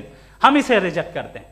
हम साइंस को तो तरक्की करते हैं, भाई आप हमारी पूरी तारीख कर लें, पढ़ लें तो आपको पता चल जाएगा। बहरहाल ये अलग टॉपिक है। उसके बाद इन्होंने एक लफ्ज कहा, वेटिकन ने फतवा दिया। वेटिकन का फतवे से कोई ताल्लुक नहीं है, दोनों कॉन्ट्राडिक्टरी अल्फाज हैं। उसके बाद उन्होंने कहा कि भाई हमें नहीं मालूम। अगर नहीं मालूम तो क्लियरली कह देना कि नहीं मालूम है, इसमें क्या हरज है। तो वही तो मैं कह रहा हूं ना कि आप कह दें कि नहीं मालूम, लेकिन क्लेम क्यों कर रहे हैं कि गॉड एग्जिस्ट नहीं कर रहा है। आप कह दें नहीं मालूम है, हो सकता है हो सकता ना हो, लेकिन आप क्लेम कर रहे हैं। The moment you say God does not exist, this is a claim, and now the burden of proof is upon you too, जैसे हमारे ऊपर है। और क्यों है मैं बताता हूं, क्यों है ये भी मैं बताता हूं। फिलोसॉफिकली जो क्लेम होता है ना, सिर्फ ये नहीं होता कि इंसान कहे पॉजिटिव क्लेम करे और नेगेटिव क्लेम करे तो बर्डन ऑफ प्रूफ नहीं है। आप मिसाल के तौर पे मैं कहूं कि फुला उस कमरे में कोई नहीं है, मैंने एक नॉलेज का क्लेम किया है। उस कमरे में कोई नहीं है, मैंने एक नॉलेज का क्लेम किया। या तो मैं कहूं मुझे नहीं पता, हो भी सकता है नहीं भी हो सकता है, this is not a claim. लेकिन जब मैं कह रहा हूं कि वहां कोई नहीं है या मैं कह रहा हूं वहां कोई है, दोनों क्लेम है और दोनों के ऊपर बर्डन ऑफ प्रूफ है। हमारे ऊपर भी बर्डन ऑफ प्रूफ है, मैंने कंटिजेंसी आर्ग्यूमेंट दिया, इसे तोड़कर दिखाइए। आखिरी चीज, इन्होंने कहा कि खुदा दुनिया बनाने से पहले 150 साल पहले या करोड़ों साल पहले क्या कर रहा था। अरे हजरत, चलें बहरहाल मैं जवाब दे देता हूं, आप हमारे रिस्पेक्टेड पर्सनालिटी हैं, अगर आप नहीं होते तो मैं इसे एंटरटेन ही नहीं करता। टाइम, ये 100 साल पहले या 100 साल बाद, पहले बाद में अभी, ये वो अल्फाज हैं जिनका ताल्लुक टाइम से है। टाइम शुरू ही हुआ है यूनिवर्स की बिगिनिंग के बाद, तो उसके पहले खुदा क्या कर रहा था, सवाल इलॉजिकल है, ये फेलेसी है। यानी आप ये कह रहे हैं कि यूनिवर्स के बनने से पहले खुदा क्या कर रहा था, टाइम के बनने से पहले, पहले का ताल्लुक टाइम से, टाइम उस वक्त था ही नहीं, तो ये सवाल ही इनवैलिड है खुदा के ताल्लुक से। दूसरी चीज, आर्ग्यूमेंट ऑफ कंटिजेंसी जो मैंने आपके सामने पेश की है, आपने बार बार ये प्रूफ किया और ये कह रहे हैं कि गॉड ऑफ गैप्स। देखिए पहले नहीं मालूम था, साइंस ने कर दिया। सिंपल की मिसाल से मैं समझा देता हूं। जिस गैप्स की आप बात कर रहे हैं ना, साइंस उन गैप्स को जिन चीज के जरिए भी प्रूव करेगा वो कॉन्टिजेंट ही होगा, अब चाहे वो फोर्स हो, मैटर हो या एनर्जी हो। लिहाजा सवाल हमारा उस वक्त भी वैलिड होगा जब तक कि आप नेसेसरी बीइंग पे ना आ जाएं, और इन्फिनिट रिग्रेस पॉसिबल नहीं है of causes in practical world, तो जाहिर है कहीं रुकना पड़ेगा, जहां रुकेंगे वही खुदा है। दूसरी चीज, आपने ये कहा, क्या कह रहा था मैं, किस पॉइंट को? What? Oh no, after that. Just now. हाँ, जहां रुकेंगे वही खुदा है। बहरहाल, तो टाइम का जिक्र हो गया, गॉड ऑफ गैप, सॉरी, या इसकी एक मिसाल आप ले लें। एक कार है, एक साहब ने देखा कि भाई कार जो है उसके व्हील्स कितने अच्छे लगे हुए हैं सही जगह पे, स्टीयरिंग जो है कितने अच्छे जगह पे लगी हुई, और सीट्स कितने वेल डिजाइंड है, कितनी प्रिसाइजली ये कार काम कर रही है, तो जरूर कोई ना कोई इसे क्रिएट किया है, किसी ने क्रिएट किया है। अब जावेद साहब आए और कहे अरे जनाब बोनेट खोलिए, इसमें इंजन है, इंजन इस कार को चला रहा है, hence prove no one has created the car. This is illogical, this is irrational. आपने इंजन के जरिए उस गैप को तो साबित किया, लेकिन क्या उससे कार की जो क्रिएशन है और उसका जो क्रिएटर है ये इम्पॉसिबल हो जाए, ऐसा पॉसिबल है? उसका सवाल खत्म हो जाए, ऐसा पॉसिबल है? नहीं। आपने गैप्स को फिल करके, कॉन्टिंजेंट चीजों से गैप्स को फिल करके हमारे ऑब्जर्वेशन को और ब्रॉड कर दिया। अब हमें और पता चल गया कि ये जो कार है इसका सिस्टम कितना ज्यादा कॉम्प्लेक्स है। पहले कम समझते थे, अब कॉम्प्लेक्सिटी और ज्यादा वाजे हो गई। अब हमें समझ में आ रहा है कि हमारी सर्टेनिटी और बढ़ गई कि जरूर इस कार को किसी ना किसी ने बनाया। यही मामला यूनिवर्स का है। साइंस हमेशा फिजिकल वर्ल्ड की चीजों को ही फिल करती जाएगी और फिजिकल चीजों से ही करती जाएगी, चूंकि एम्पेरिकल एविडेंस का ताल्लुक फिजिकल वर्ल्ड से है। आप साइंस के जरिए मेटाफिजिकल रियलिटी को कभी साबित नहीं कर सकते। ये रॉन्ग टूल का इस्तेमाल करना है। ये वही काम है कि आप मेटल डिटेक्टर से प्लास्टिक डिटेक्टर करने चलें, जो कि जाहिर है सही नहीं है। Thank you.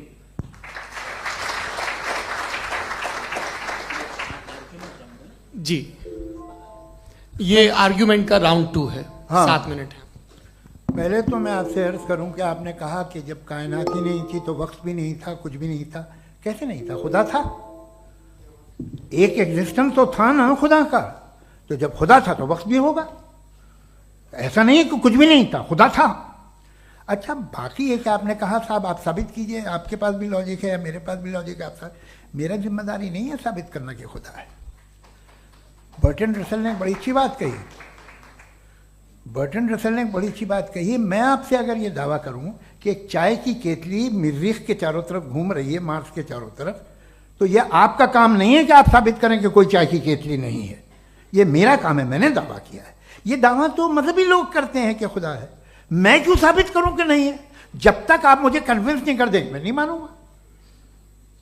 आपकी जिम्मेदारी है, मेरी जिम्मेदारी नहीं है। दोयम ये कि ये जो आप कह रहे हैं जो गैप्स हैं, ये गैप जब जब किसी मजहब को चैलेंज करते हैं, जब ऐसा कोई बात आती है तो हंगामा हो जाता है कि जब वो चैलेंज करें किसी फेथ को। ये तमाम साइंस जो है इसे मुख्तलिफ जगहों पे मुख्तलिफ वक्तों में मजहब ने रोकने की कोशिश की है। ये किताब है religion and science Burton Russell की, पढ़िएगा, अच्छी लगेगी आपको। तारीख ही है साइंस, मजहब की साइंस से उसका यही रिश्ता है। अच्छा, अब ये हम सोचें कि बहरहाल ये वजूद जो है मजहब और ये बिलीव इन गॉड इंसान को बेहतर बना देता है, तो एक काम कीजिए, हिंदुस्तान वर्ल्ड का नक्शा लीजिए और मार्क कीजिए कि रिलीजन कहाँ कहाँ ज़्यादा है, कहाँ कहाँ, चाहे वो लैटिन अमेरिका हो या मिडल ईस्ट हो या फार ईस्ट हो या हिंदुस्तान के वो इलाके जहाँ मजहबियत ज़्यादा है। रख दीजिए नक्शा अलग। अब दूसरा नक्शा कि कहाँ कहाँ नाइंसाफ़ी, रिप्रेशन, औरतों के हुकूक की पामाली, जुल्म, डिक्टेटरशिप कहाँ है, नक्शा एक ही होगा। तो आप मुझे बताएं कि जो इसका तरकीब इस्तेमाल क्या है, खुदा का तरकीब इस्तेमाल तो बताइए। आप छोटी सी दवा सड़क पे बेचते हैं, उसकी भी तरकीब इस्तेमाल बताते हैं। इसके इस्तेमाल से तो फायदा नहीं हुआ किसी को। जो सारे के सारे खराब मुल्क हैं, खराब समाज है, वो सारे जुल्म खुदा के नाम पे करते हैं। वो गलत करते हैं, सही करते हैं, मुझे क्या लेना देना उससे। इस्तेमाल से मालूम होता ना। एक विस्की की बोतल कभी शायद देखी हो आपने, लाल रंग की होती है, उस पर रोशनी और छपड़ा इंतहाई खूबसूरत लगती है, क्या बिगाड़ रही है किसी का? उसका इस्तेमाल गलत है, इसलिए आप उसे नापसंद करते हैं। इसका इस्तेमाल गलत है, इस तसव्वुर का इस्तेमाल ही गलत है और हमेशा से गलत हुआ है। आप देख लीजिए, इंसानी तारीख देख लीजिए, आज देख लीजिए, हिंदुस्तान देखिए, दुनिया देख लीजिए, क्या हो रहा है। इसे कैसे इस्तेमाल कर रहे हैं फेथ वाले लोग? क्या फेयर हैं, जस्ट हैं, जो अपने खुदाओं पे यकीन रखते हैं? वो किस तरह के लोग हैं? वो लोगों को इंसाफ देते हैं, वो बेहतर इंसान बने। तो इस दवा का फ़ायदा क्या है? चलो बहुत फ़ायदा हो रहा तो मैं इस्तेमाल कर लूँगा, मगर मुझे तो इस दवा का कोई फ़ायदा दिखता ही नहीं। मुझे तो ऐसा लगता, मैं एक और बात बताऊँ, अगर कोई आदमी मजहबी है और अच्छा आदमी है तो मैं उसकी बहुत इज्जत करता हूँ, इसलिए कि मेरा ख्याल है मजहबी आदमी का अच्छा होना मुझसे अच्छा होने से ज़्यादा मुश्किल है। भाई हर चीज़ की एक लिमिट है। आप इतना भाग सकते हैं, इतना नहीं भाग सकते, इतना वजन उठा सकते, इतना नहीं उठा सकते, इतना दूर देख सकते हैं, इतना दूर नहीं देख सकते। उसी तरह कॉमन सेंस कहता है कि आप में नेकी का भी एक कोटा होगा। अब आप अगर सुबह जाते हैं अपनी इबादत गाह और इबादत करते हैं, तो बाहर निकलते हैं तो आप तो यही महसूस करते हैं कि आपने एक बहुत अच्छा काम किया, आपकी नेकी का एक बहुत बड़ा कोटा खर्च हो गया जिससे किसी का कोई फ़ायदा नहीं। मैं तो नहीं जाता हूँ तो मुझे तो किसी को खाना खिलाना पड़ेगा, किसी बेवा की मदद करनी पड़ेगी। मैं अपना कोटा कैसे कंज्यूम करूं? आप अपना कोटा, सारे मजहबी लोग इंतहाई यूजलेस कामों में यूज करते हैं। उसके बाद भी अगर आप में बच्ची है थोड़ी सी शराफत, तो भाई वाह, क्या बात है।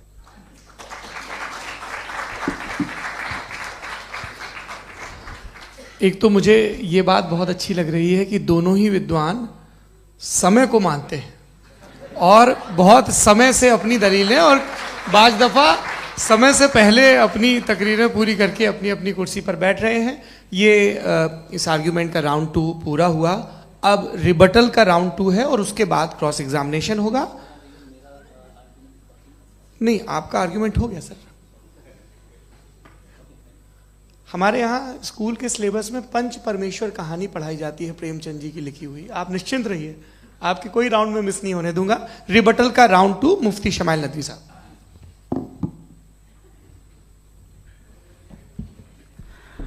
असल में जो हकीकी प्रॉब्लम है, असल प्रॉब्लम है, वो ये है कि जावेद साहब के पास कॉन्सेप्ट ऑफ गॉड क्लियर नहीं है। इन्होंने कहा कि कायनात से पहले खुदा तो था, तब भी तो टाइम होगा। ये टाइम कायनात का हिस्सा है। हम खुदा, उस खुदा को मानते हैं, नेसेसरी बीइंग का टाइमलेस होना जरूरी है, चूंकि वो टाइम का क्रिएटर है। जब उसने टाइम को क्रिएट किया तो वो खुद टाइम पे कैसे होगा? उसने जब स्पेस को क्रिएट किया तो खुद स्पेस में कैसे होगा?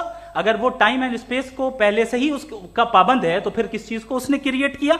लिहाजा ये सवाल गलत है कि खुदा था तो टाइम होगा, बिल्कुल नहीं। टाइम के पाबंद हम है, खुदा नहीं है। हम फिजिकल वर्ल्ड से ताल्लुक रखते हैं, वो मेटाफिजिकल रियलिटी है। दूसरी चीज इन्होंने मिसाल दी कि चाय की केतली हवा में घूम रही होगी, और पता नहीं शायद वो बर्टन रसेल का उन्होंने हवाला दिया। बहरहाल यही प्रॉब्लम है। प्रॉब्लम यही है कि हम चीजों के दरमियान डिफरेंशिएट नहीं कर पाते हैं। ये जो आपने मिसाल दी ये इमेजिनेशन है, और मैं जो साबित कर रहा हूं वो लॉजिकल नेसेसिटी है। आप इमेजिन करने आए तो कुछ भी करें, जुपिटर में पिंक एलिफेंट होगा, यूनिकॉर्न होगा, करें, उससे कायनात पे क्या फर्क पड़ता है? उससे आप लॉजिकल नेसेसिटी साबित नहीं कर सकते। मैं तो उस प्राइम कॉज की बात कर रहा हूं, उस नेसेसरी बीइंग की बात कर रहा हूं जिसके बगैर इस कायनात का एग्जिस्टेंस मुमकिन नहीं है। दूसरी चीज, मजहब को साइंस चैलेंज करती है वगैरह वगैरह, ये हमारा टॉपिक ही नहीं है। मैं इस पे बात करूंगा तो फिर मेरा वक्त चला जाएगा। मजहब के ऊपर चूंकि हमारी डिस्कशन नहीं है, साइंस को मजहब और बिलखुसूस मैं और हमारा वर्ल्ड व्यू कम अज कम साइंस को पीछे नहीं करता है, साइंटिज्म की मजम्मत करता है। इसकी वजाहत मैंने पहले कर दी। दूसरी चीज इन्होंने कहा वर्ल्ड का नक्शा लीजिए, वर्ल्ड मैप लीजिए, दो अलग अलग जगह की। हजरत मैंने ये होमवर्क किया था, और मैंने मिडिल ईस्ट का एक नक्शा लिया और यूरोप का एक नक्शा लिया, ये मजहबी इलाका और ये लिबरल और एथीस्ट इलाका। मुझे पता चला कि सबसे ज्यादा रेप केसेस जो हैं वहां पर है।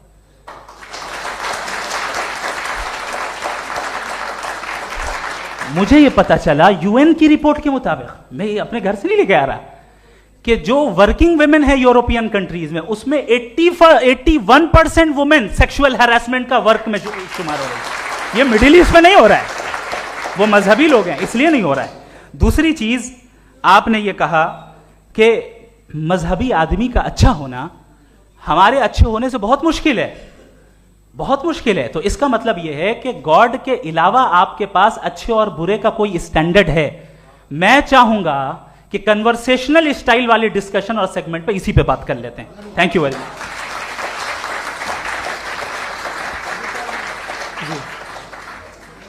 ये रिबटल का राउंड 2 है, आपके पास 5 मिनट का वक्त है, और इसके बाद क्रॉस एग्जामिनेशन शुरू करेंगे। आप चाहें तो जो इन्होंने सवाल पूछे उनके जवाब आप रिबटल में भी दे सकते हैं। जी जी, देखिए पहले तो ये बात कि ये मिसाल गलत नहीं है, गलत है। इन्होंने पहले ही हमको डिसार्म कर दिया, कह लिया अकल से मामला सॉल्व नहीं हो सकता, लॉजिक से आप पहुंच नहीं सकते। ये एक मेटाफिजिकल चीज़ है। मेटाफिजिकल अजीब सा लफ्ज़ है, ठीक से किसी को माने नहीं मालूम इसके, तो ऐसा लगता है कुछ बड़ी चीज़ है। अरे भाई क्या होता है मेटाफिजिकल, बताओ, खड़ी हो। ये एक लफ्ज़ है जो कहीं भी इस्तेमाल हो जाता है। जब आप एक बात कर रहे हैं और आप मुझसे बहस कर रहे हैं तो मुझे मेटाफिजिकल मत बताइए, आप लॉजिकली मुझे प्रूव किए। और अगर लॉजिकली आप नहीं बात करते साहब ये मेटाफिजिकल है, तो फिर हम आप बात क्या कर रहे हैं? मेरा आपका किस ज़बान में कॉन्वर्सेशन होगा? और ये कहना कि वक्त पहले नहीं था, तो फिर क्यों कहते हैं ये हमेशा से और हमेशा रहेगा? हमेशा वक्त है, तो आप कैसे कहते हैं वो हमेशा से है और हमेशा रहेगा? हमेशा का मतलब है कोई वक्त, अगर वक्त ही नहीं है तो हमेशा कैसे? बाहर वो रहेगा। अब मैं ये देखता हूँ, आपने कहा ना कि वहाँ रेप ज़्यादा होते हैं, तो हम एक बात देखते हैं कि दुनिया जिस पे वो कादर मुतलक है, जिसकी मर्जी के बगैर पत्ता भी नहीं हिलता, ओमनीपोटेंट है, ये दुनिया चल कैसे रही है? और इस दुनिया का हाल क्या है?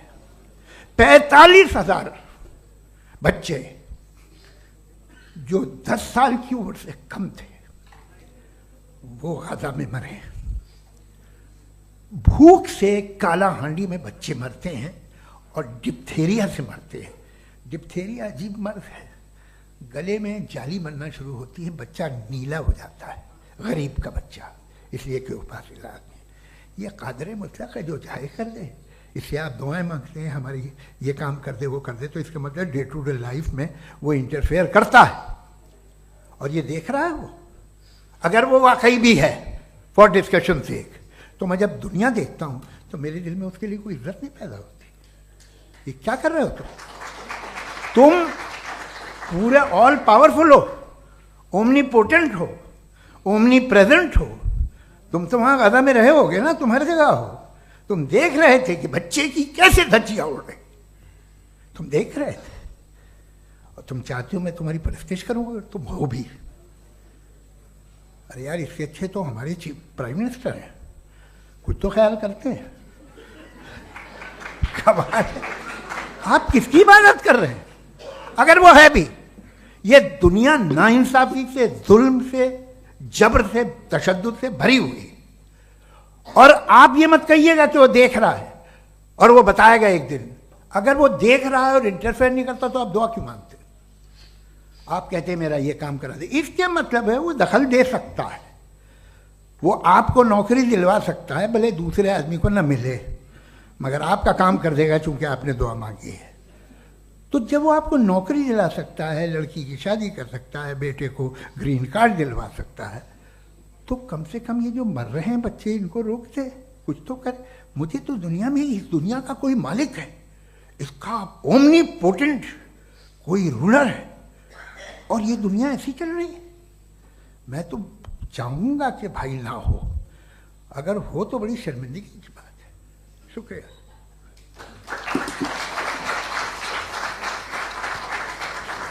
देवियों और सज्जनों, इस बहस के 2 राउंड और 2 रिबटल पूरे हो चुके हैं। अब सबसे ज़रूरी और सबसे मुश्किल राउंड शुरू हो रहा है, क्रॉस एग्जामिनेशन का। अब इन विद्वानों की सज्जनता की एक परख भी होगी, और वक्त हमने 16 मिनट का तय किया है। पहला सवाल आप पूछना चाहेंगे? जी बिल्कुल। पहले बोले भी आप माइक ले लीजिएगा हाथ में, ये नीचे से ऑन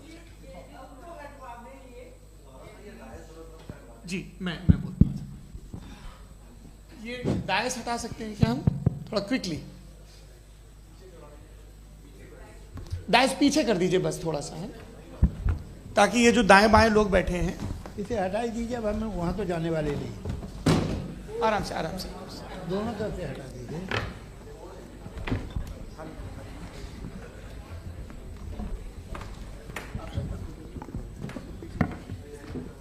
इस बीच आप लोग भी अपने अपने सवाल तैयार कर लें।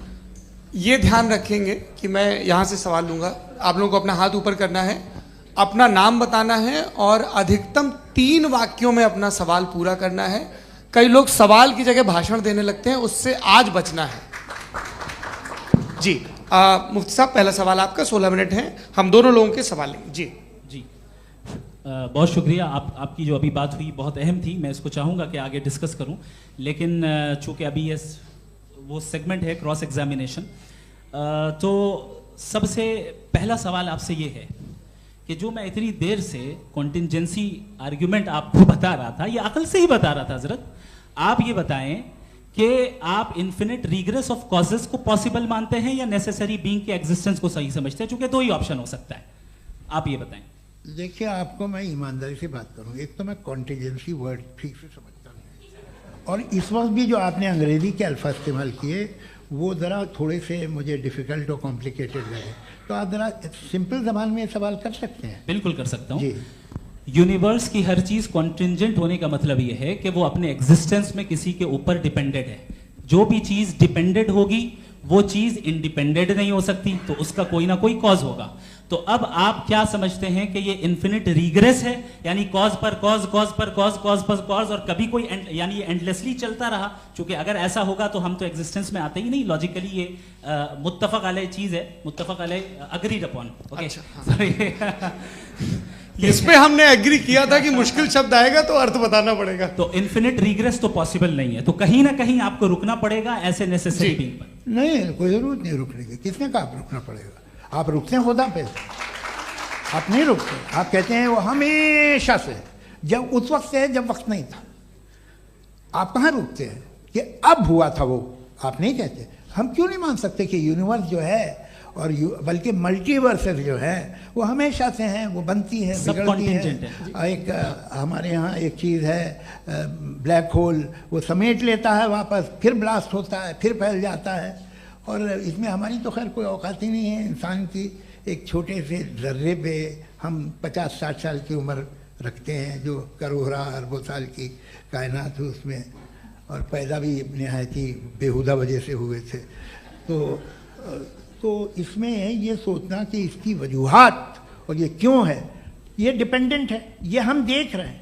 क्या मालूम, आप सोचिए कि ये जो फैल रही है कायनात, ये कहाँ फैल रही है, ये कहाँ जा रही है, और ये फैल क्यों रही है? अरे बना ली थी तुमने, रुको भैया, हाँ काफ़ी है। ये फैल क्यों रही है? ये और कौन सी कायनात जिसे मैं दूरबीन से देखता हूँ तो 2 बिलियन लाइट ईयर पे है, उससे मेरा कोई वास्ता ही नहीं है।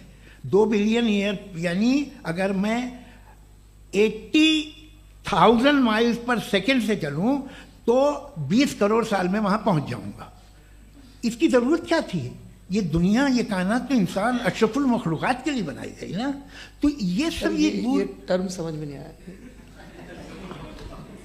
इसमें कोई खास समझने वाली बात थी भी नहीं। ये जो अल्टीमेट कहा यह जाता है कि ये जो पूरी यूनिवर्स है, ये जो दुनिया है, ये इंसान के लिए बनाई गई। अच्छा, ये सब इंसान के लिए, क्यों साहब, सही है ना? बिल्कुल, लेकिन इसका ये मतलब नहीं कि किसी चीज के पीछे रीजन आपको नहीं पता तो रीजन नहीं है, इसे कहते हैं नहीं, मुझे नहीं पता, लेकिन मेरी जिम्मेदारी नहीं है। वो बिल्कुल सही कहा था उसने, बर्टन रसल ने, आपने उसे मजाक में टाल दिया कि भाई आप एक दावा कर रहे हैं, मैं क्यों कहूं कि ये गलत है दावा, आप प्रूफ कीजिए, मेरे पे जिम्मेदारी ही नहीं है, मैंने थोड़ी कहा है, आप प्रूफ कीजिए कि ये सही है। आप आर्ग्यूमेंट ऑफ कंटिजेंसी का जवाब ही नहीं दे रहे हैं। पूछना चाहेंगे? आप सवाल पूछना चाहेंगे मुफ्ती साहब से? क्योंकि ये क्रॉस एग्जामिनेशन का दौर है। आप जैसे पहले बोल रहे थे फेथ को लेके कुछ, मैं ये पूछना चाहूँगा कि खुदा ने जो भी रेवलेशन किए हैं, एक मज़हब के नहीं बहुत से मज़हबों में किए हैं, अलग अलग रेवलेशन है। कहीं कुछ एक बातें हैं, कॉन्ट्रडिक्शन भी है आपस में, कहीं कुछ आप कर सकते हैं, कहीं कुछ नहीं कर सकते। ऐसा नहीं है कि सबकी कोड ऑफ मॉरल एक है। तो ये किस्सा क्या है? अब आप ये देखिए कि मुझे कभी कभी लगता है कि ये जो फुटबॉल फाइनल होता है, लाखों लोग होते हैं, फिर वो टीवी कवर करती, करोड़ों लोग, अगर उसमें खुदा की एक गूंगी आवाज़ आ जाती, मैं गॉड हूँ, तो सारे लोग अभी सुन लेते और टीवी पे भी सुन लेते, किस्सा खत्म होता। ये इतनी राजदारी क्या है कि तुम सामने कुछ तो सबूत दे दो हमें सॉलिड। ये कह साहब ये यूनिवर्स कैसे बनी, इससे मसला क्या हल होगा? मैं पूछूंगा आपसे खुदा कैसे बना? क्यों नहीं पूछूंगा कैसे बना? बल्कि वो तो कायनात से कहीं ज़्यादा इंटेलिजेंट है, कायनात से कहीं ज़्यादा कॉम्प्लेक्स। जी वो हमेशा से है, आप कहेंगे मैं मान लूँगा। अच्छा, दोयम वो कादिर मुतलक, यानी कादिर मुतलक का मतलब ओमनीपोटेंट, वो जो चाहे कर सकता है, आपको नौकरी दिलवा सकता है, आपकी अच्छी जगह शादी करवा सकता है, आपके पड़ोसी का मुकदमा हरवा सकता है, आपको जिता सकता है, सब काम करता है। थोड़ा सा माइक क्लोज जी। वो इस दुनिया को चला कैसे रहा है? ये दुनिया कैसे चल रही है? आपको इस पर हैरत नहीं होती? या क़यामत के बाद कभी एक जस्टिस होगा, जब ये बच्चा मर चुका होगा जिसकी धज्जियाँ उड़ गई बम से, इसको इंसाफ मिलेगा सब। अच्छा, अब जवाब दूं? हाँ जी जी, मैं इसीलिए आप ही की तरफ। सबसे पहले आपने रेवलेशन और स्क्रिप्चर्स की बात की, इस पे मैं बात कर सकता हूं लेकिन आज नहीं करूंगा चूंकि वक्त कम है, कभी और इस पे डिस्कस करेंगे। मैं तैयार हूं उस पे भी बात करने के लिए। ये अभी से राउंड 2 की भूमिका तय हो रही है। Does God exist round 2? चूंकि आज गॉड के एग्जिस्टेंस पे बात है तो मैं उसी के रिलेटेड जो है आपके सवालात को एंटरटेन भी करूंगा और मैं भी पूछूंगा।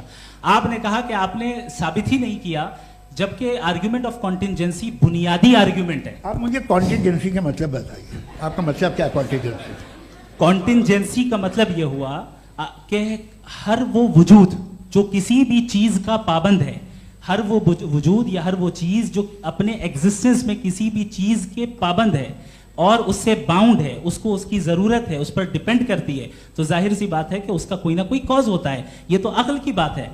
ये आप रीजनिंग की बात करते हैं, मैं वही कर रहा हूं। दूसरी चीज, आपने ये बात कही कि इतने बिलियन लाइट ईयर्स दूर है, उसका मेरा क्या लेना देना। फिर मेरे ख्याल से आपको ये नहीं कहना चाहिए I think therefore I am an atheist. आपको सोचना चाहिए, सिर्फ आप एक लिमिटेड दायरे में रहकर नहीं सोचें बल्कि बाहर निकलकर सोचें।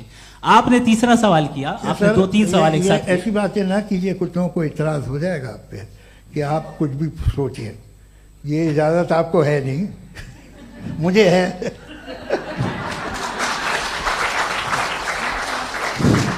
जी, आपने प्रॉब्लम ऑफ इविल के ताल्लुक से सवाल किया और बार बार आप एक लफ्ज रिपीट कर रहे हैं कि ओमनीपोटेंट गॉड है, ऑल पावरफुल गॉड है। यही तो दरअसल समझना है कि गॉड का कॉन्सेप्ट क्या है। प्रॉब्लम ऑफ इविल जो है, प्रॉब्लम ऑफ इविल दर हकीकत दो असम्पशंस पर कायम है। अगर आप इन दो असम्पशंस को समझ जाएं तो ये प्रॉब्लम नहीं रहेगी, आर्ग्यूमेंट आपको समझ में आ जाएगी कि ये कोलैप्स कर जाता है। पॉइंट नंबर 1, यानी जो आपका सबसे पहला फॉल्स असम्पशन है कि गॉड मर्सीफुल है, ओमनीपोटेंट है, दुनिया में जुल्म हो रहा है।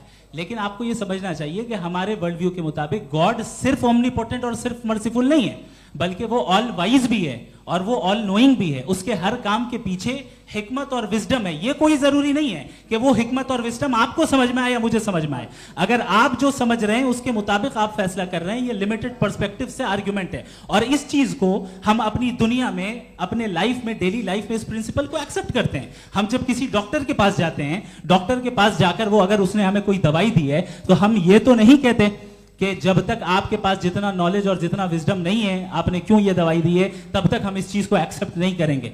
नहीं कहते, हम उसकी अथॉरिटी को तस्लीम करते हैं। क्यों? क्योंकि उसकी हम जानते हैं कि वो नॉलेजेबल है, वो विजडम वाला है, हमसे ज्यादा नॉलेज और हमसे ज्यादा विजडम है। बताएं सर। नहीं, डॉक्टर में और खुदा में बड़ा डिफरेंस है। डॉक्टर पढ़ा लिखा होता है एक, तो मैं उसकी बात सुनूंगा। दो ये नहीं, कुछ जवाब तो ये भी नहीं है सर। प्लीज, अगर सब ऑडियंस से बोलने लगेंगे तो फिर मतलब नहीं सिविलाइज्ड बहस का। मतलब आप ये कहें कि चूंकि आप डॉक्टर पे बिलीव करते हैं इसलिए खुदा पे बिलीव कीजिए, क्या ये मिसाल आपको समझाने की आर्गुमेंट है, इस पे आपको एतराज नहीं है। तो सिंपल बात ये है कि मैं अगर ये यकीन कर लूँ कि एक ओमनीपोटेंट, उसकी मसलहत है, ये जो बच्चे मर रहे हैं ये मसलहत है उसकी, मुझे नहीं चाहिए इसकी मसलहत। उसकी मसलहत नहीं, यही तो समझना है, मतलब एक्सपीरियंस। अच्छा, इस आपने अभी मेरी बात पूरी सुनी नहीं। मैंने कहा आपका पूरा आर्ग्यूमेंट दो फॉल्स असम्पशंस पर है।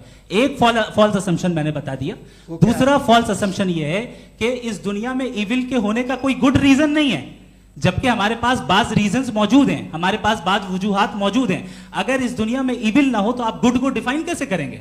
अगर जुल्म ना हो आप इंसाफ को समझेंगे कैसे? अगर तारीकी ना हो तो आप लाइट को समझेंगे कैसे?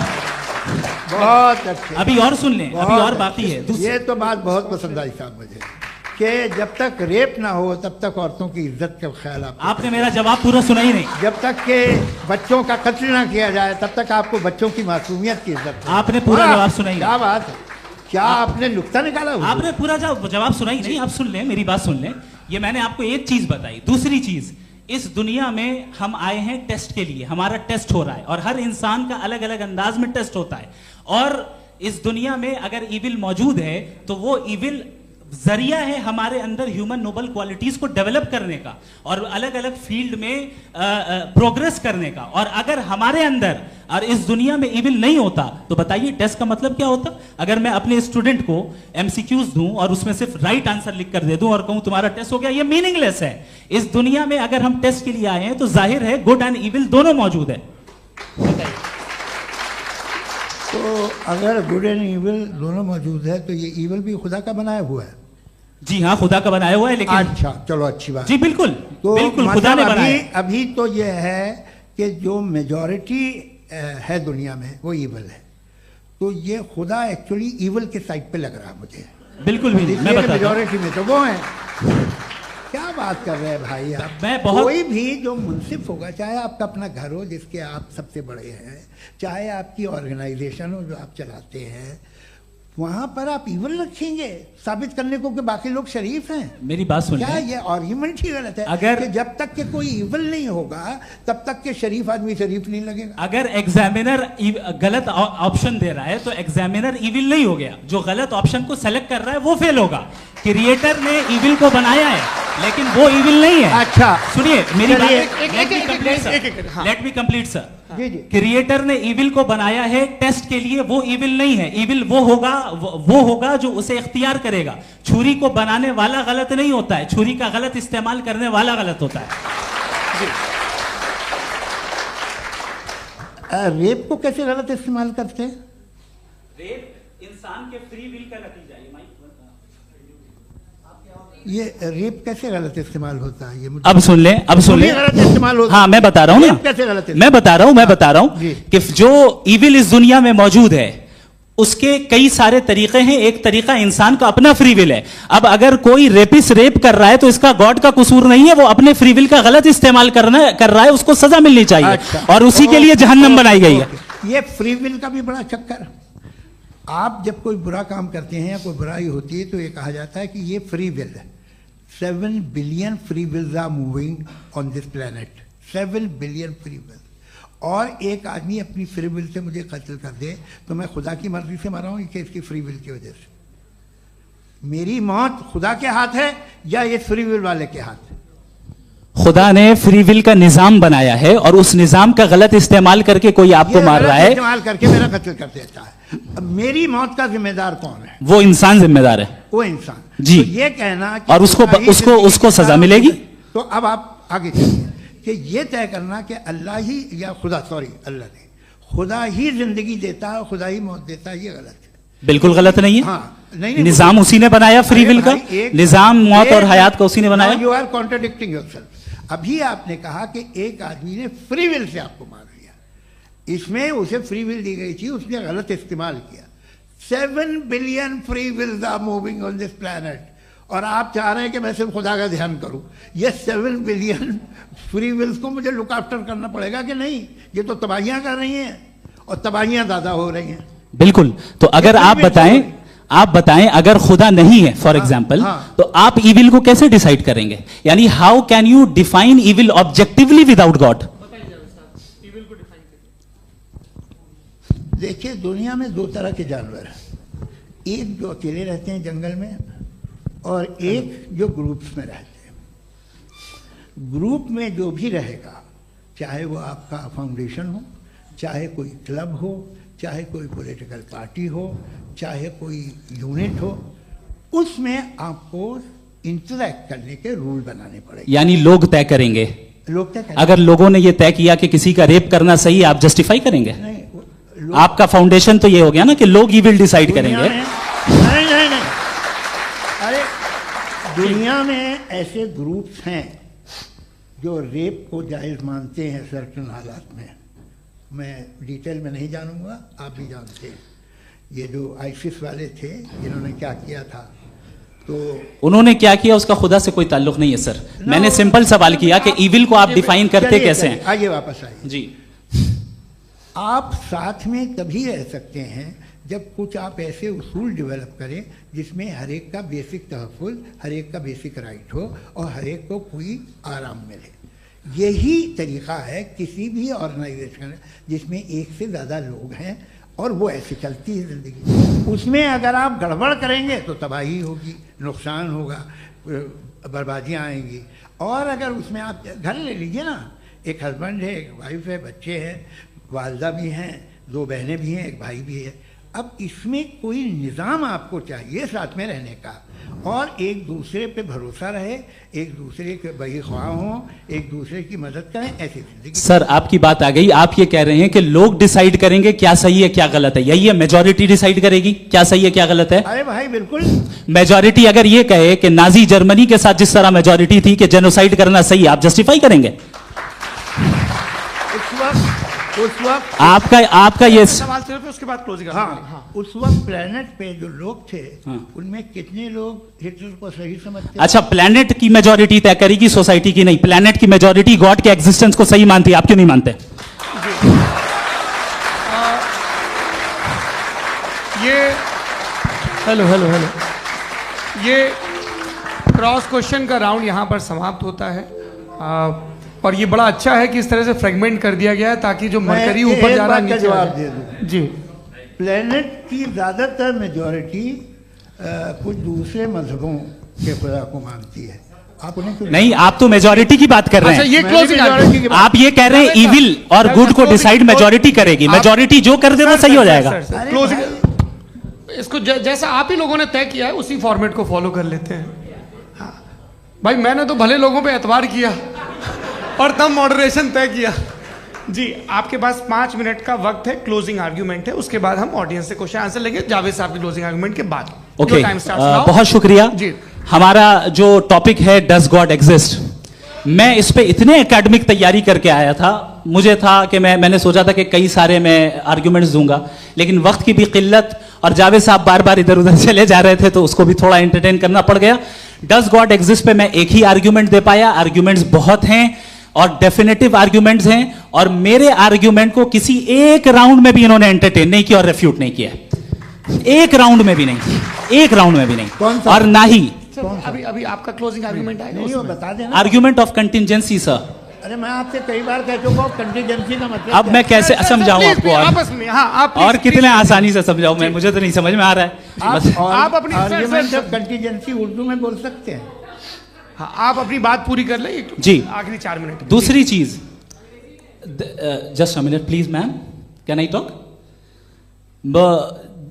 दूसरी चीज ये है कि आपने एक तो इसका जवाब नहीं दिया, दूसरा आपने गॉड के ना होने पर कोई डेफिनेटिव आर्ग्यूमेंट नहीं दिया, सिर्फ मजहब पे बात कर रहे हैं आप।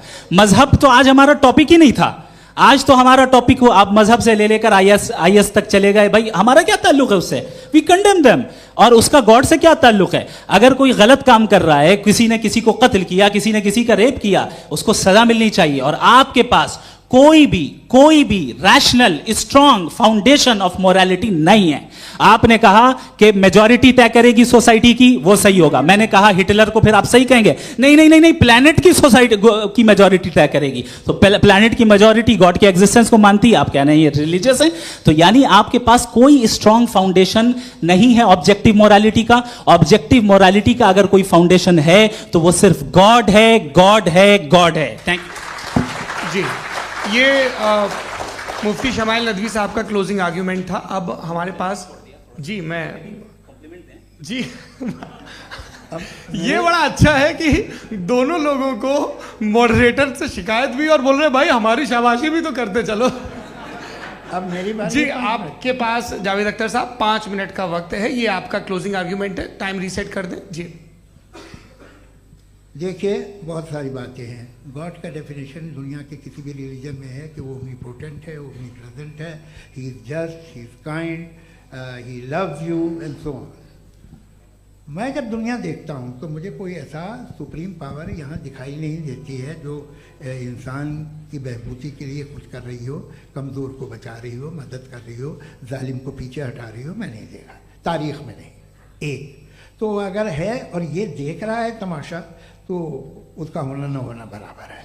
दोयम ये कि ये जो है, जब आप ये कहते हैं कि कायनात जिसकी कंटीजेंसी है, मैं देखिए वो लफ्ज़ इस्तेमाल किया मैं, तो ये कैसे हो सकती है भाई? और फौरन आप सरेंडर कर देते हैं कि जाहिर है कि इसका बनाने वाला तो इससे 10,000 गुना था तो कॉम्प्लिकेटेड होगा। उस पर आपके होने पे कोई इतराज़ नहीं है, उसे वो टाइमलेस है, वो पहले से था, टाइम तो बहुत बाद में आया। ये सब आप मानने को तैयार है जिसका आपके पास कोई सबूत नहीं, आपके पास कोई रीज़न नहीं है। आपकी तारीख क्या है मजहब हो, बिलीफ की, जो खुदाओं का बिलीफ है, ये कॉन्स्टेंटली गलत साबित होता रहा है। मतलब आप कहें कि अरिस्टोटल के ज़माने में तो सब जाहिल थे, वो भी इतने ही यकीन से खुदा पे यकीन रखते थे, जो अब नहीं रहा, ये भी नहीं रहेगा। आप लिख लीजिए, और इसके आसार आपको दुनिया में दिखाई देना शुरू हो चुके हैं। ये बहस क्या आज से 100 साल पहले इस तरह हो सकती थी? यहाँ तक तो आपको हम ले आए हैं। तो सर अरे इनको मदद की ज़रूरत नहीं भाई, ये सेल्फ सफिशिएंट आदमी है, आप क्यों इनकी मदद कर रहे हैं? Sir please. तो ये जो है तमाम बातें अपनी जगह हैं। ये एक पैकेज है। आप अकेले, कोई आदमी ऐसा नहीं जो सिर्फ गॉड को मानता हो, उसके साथ बहुत पैराफर्नेलिया आता है, अलग अलग पैराफर्नेलिया आते हैं। They have always created chaos in the society. मैं तो आपको सीधा ऑफर देता हूँ कि दुनिया में 10 इम्पॉर्टेंट बिलीव्स हैं। आप एक मानते हैं, 9 नहीं मानते, 9 में आप एथियस्ट हैं, 9 को आप बिल्कुल रीजनेबली मेरी तरह देखते हैं। तो 90 मजहबी आदमी भी 90% एथियस्ट है, वो दूसरे खुदा नहीं मानता, एक खुदा मानता है अपना वाला, बाकियों को कहता है गलत है। अगर आप मानना ही बंद कर दें तो आपका 10% चांस है कि आप सही हैं और 90% चांस है कि आप गलत हैं। मेरा मशवरा है, आप मानना छोड़ दिए तो 50% चांस होगा कि आप सही हैं और 50% चांस होगा, 40% आप गेन करेंगे बाय बिकमिंग एन एथियस्ट।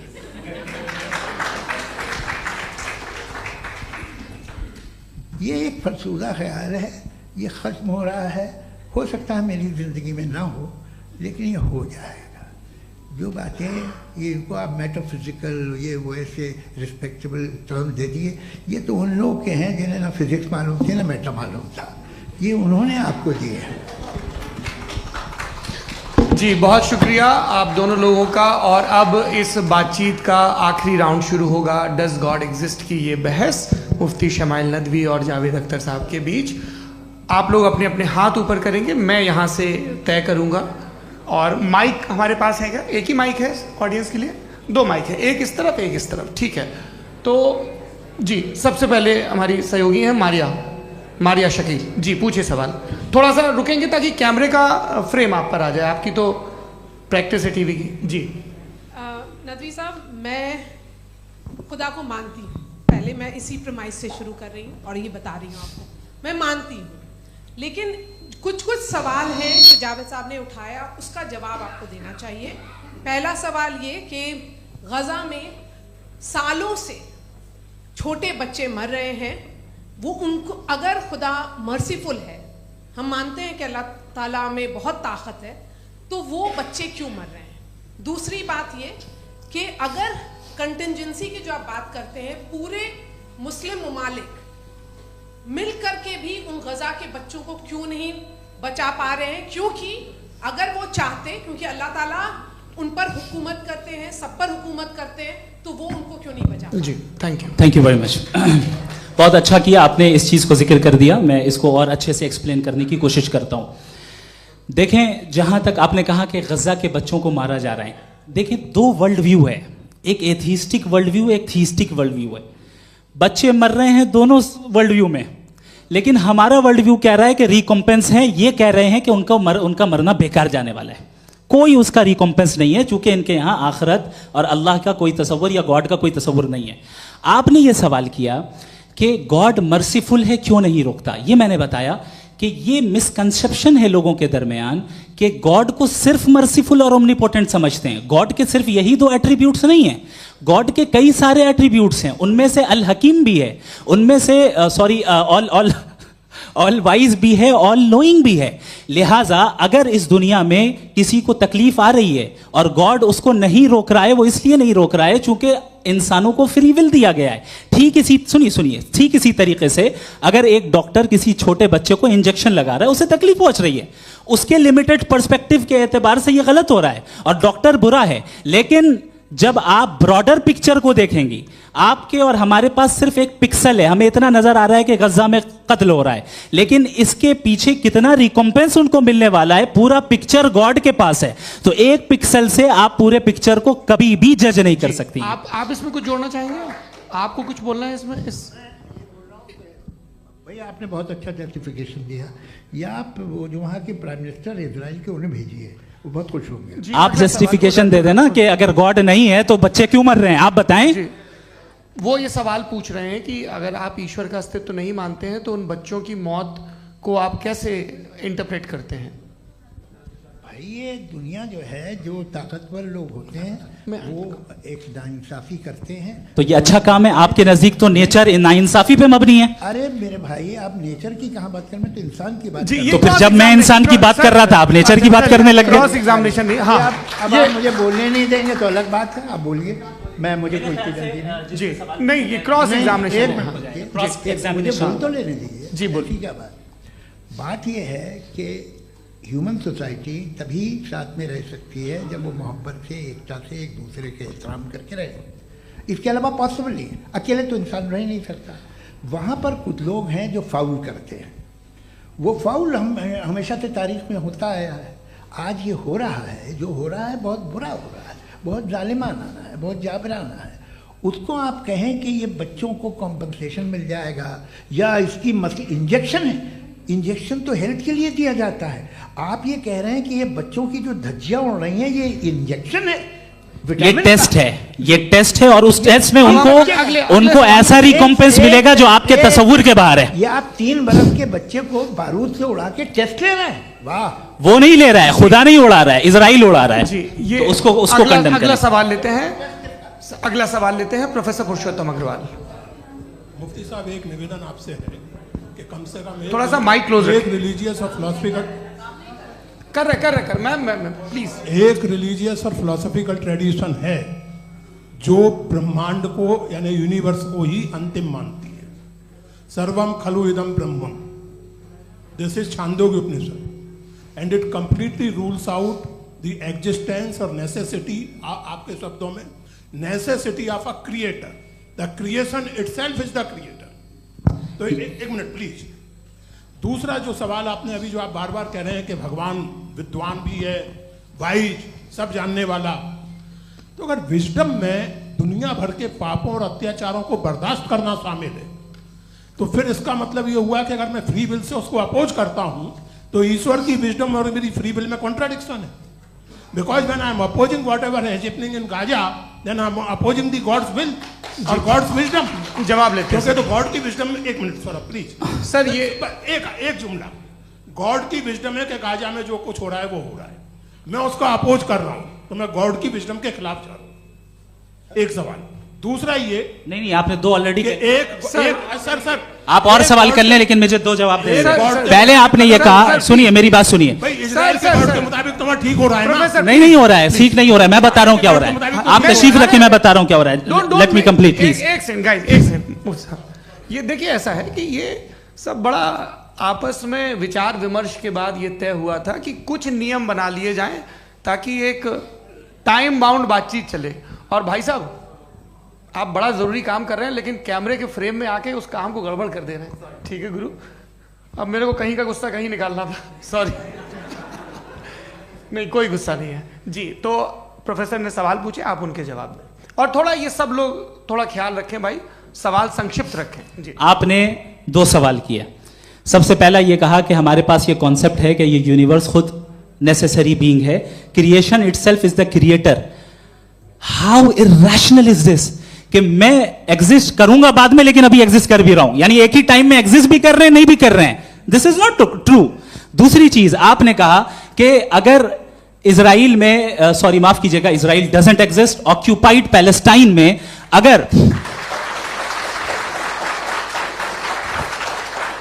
अगर ऑक्यूपाइड पैलेस्टाइन में बच्चों को मारा जा रहा है फ्री विल की वजह से और गॉड नहीं रोक रहा, ये कॉन्ट्राडिक्शन है। ये बताइए कि एक एग्जाम में एक बच्चा गलत आंसर लिख रहा है, सुनिए, एग्जामिनर चाहे तो रोक सकता है, क्यों नहीं रोक रहा है? ये कॉन्ट्राडिक्शन है, ये कॉन्ट्राडिक्शन नहीं है। नहीं सर, ये आपस में जी, ये क्या आपका सवाल? माइक दीजिए। फ्री विल दिया गया है टेस्ट के लिए, अकाउंटेबिलिटी के लिए। अगर फ्री विल नहीं होता तो आप कहते हैं हमें रोबोट बना दिया गया। नॉट मिसरिप्रेजेंट माय पोजीशन, आपकी जो भी पोजीशन, मैं अपनी फ्री विल के नाते, अपने ह्यूमन विजडम के नाते गाजा में हो रही अत्याचार का विरोध करता हूं। बिल्कुल करना चाहिए। आपके हिसाब से मैं गॉड की विजडम का विरोध कर रहा हूं? बिल्कुल नहीं, जो हो रहा है गॉड, बिल्कुल भी नहीं, बिल्कुल भी नहीं। उसका वहां पर गाजा में कत्ल होना ये इंसानों के गलत इस्तेमाल का नतीजा है, फ्री विल के इस्तेमाल का नतीजा है। गॉड इसका हुक्म नहीं देता, उससे रोकता है। यही तो मसला है ना, आपके लिए कॉन्सेप्ट क्लियर है? नहीं भाई, आपने तो बताया था इंजेक्शन लगाने से बच्चे को तकलीफ होती है, ये इंजेक्शन लगा। सर आप ऐसे रेटोरिक स्टेटमेंट दें तब तो कोई मसला नहीं समझते रहेंगे। This is a rhetoric statement, this is not a logical argument sir. I am sorry, I am sorry. आखिरी 30 मिनट बड़े मुश्किल होने वाले हैं जी। मुफ्ती साहब आगे बैठे हैं, इनको माइक दीजिए। हाँ तरुण, माइक आप अपने पास रखिए, आपको कैमरे का फ्रेम पता है जी। सबसे पहले दोनों को मुबारकबाद। एक सर अपना आप नाम बता दें। आप अमेरिका में शिकागो में रहते हैं, इतना मुझे याद है। बताया आपको, यासिर नदीम अलवाजदी मेरा नाम है। जावेद सर, आपसे एक क्वेश्चन है इन्फिनिट रिग्रेस के ताल्लुक से। एक हाइपोथेटिकल सिनेरियो है, मसलन अगर आप सर माइक थोड़ा सा प्लीज क्लोज रखिए जी। अगर आप शायर इसलिए हैं कि आपके कोई उस्ताद शायर थे, और वो इसलिए शायर थे कि उनके कोई उस्ताद शायर थे, और इसी तरीके से हम माजी में पीछे चलते चलते चले जाएं और कहीं ना रुके, तो माफ कीजिएगा आप कभी शायर नहीं हो सकते। लेकिन आप शायर हैं, आपका शायर एग्जिस्ट करता है, इसका मतलब ये है कि आप कहीं ना कहीं रुके हैं। तो मेरा सवाल ये है कि क्या आप इन्फिनिट रिग्रेस ऑफ कॉजेस को लॉजिकल फैलेसी मानते हैं या नहीं मानते? हाँ या ना? मैं इन्हें लॉजिकल फैलेसी नहीं मानता हूँ, लेकिन मेरा प्रॉब्लम यह है कि जब मैं नहीं मानता हूँ तो I will continue with this logic जो फैलेसी नहीं हो। आप एक जगह रुक जाते हैं, जाके आप कहते हैं ये गेंद कैसे बनी, ये जजीरा कैसे बना, ये समंदर कैसे बना, ये ज़मीन कैसे बनी, और अचानक गॉड पे जाके आपको ब्रेक लग जाता है। एक बार आप सवाल नहीं करते कि भाई इनको बनाने वाला तो इनसे भी कॉम्प्लिकेटेड होगा, वो कैसे बना, उसके बारे में आपने इत्मीनान कर लिया, वो हमेशा से है। तो अगर आप उसे हमेशा से मानते हैं तो फिर ये मान लीजिए कि कायनात हमेशा से है, क्या तकलीफ फिर हम वजूद में नहीं आते जी है?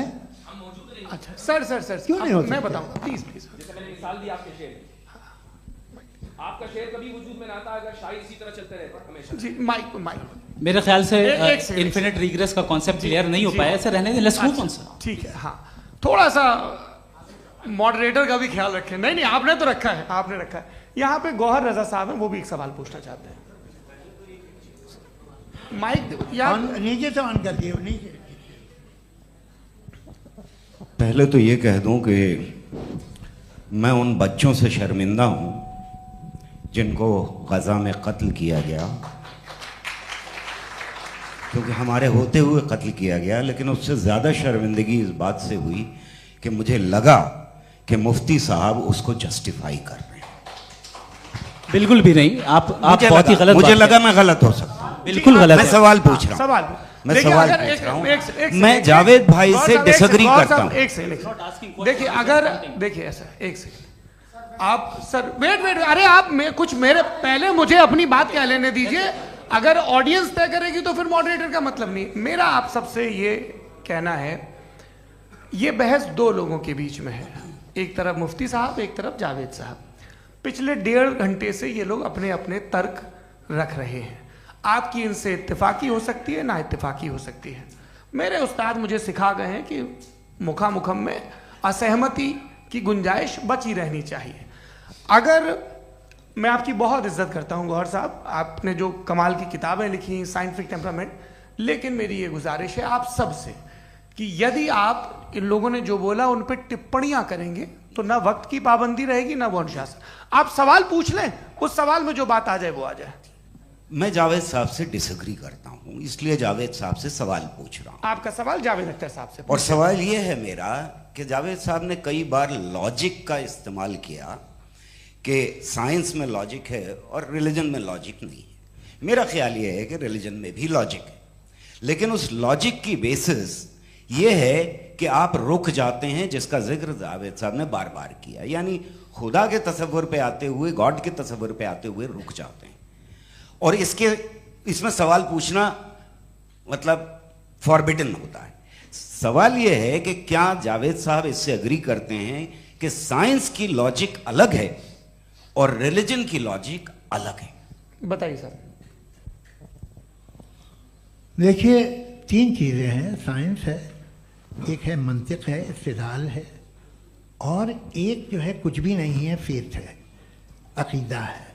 मैं अकीदे की लॉजिक का कायल नहीं हूँ। मुझे आप इस्तिदलाल से, लॉजिक से, रीज़न से समझाइए, मैं मानने को तैयार हूँ, मेरा क्या नुकसान होगा।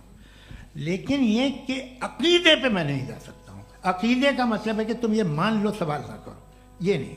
आप सारी बातें करके, बड़ी साइंटिफिक बातें करके एक जगह जाके खुदा के हुदूद पे रुक जाते हैं, सरेंडर कर देते हैं। मैं सरेंडर करने को तैयार नहीं। दैट्स ऑल जी। ये आगे सर बैठे हुए हैं, इनको माइक दीजिए। भाई। वो आप पूछना चाह रहे थे ना भाई? हाँ, नहीं मैं थैंक यू जी। आपका नाम? आसिम इफ्तिखार। आसिम जी, पूछिए।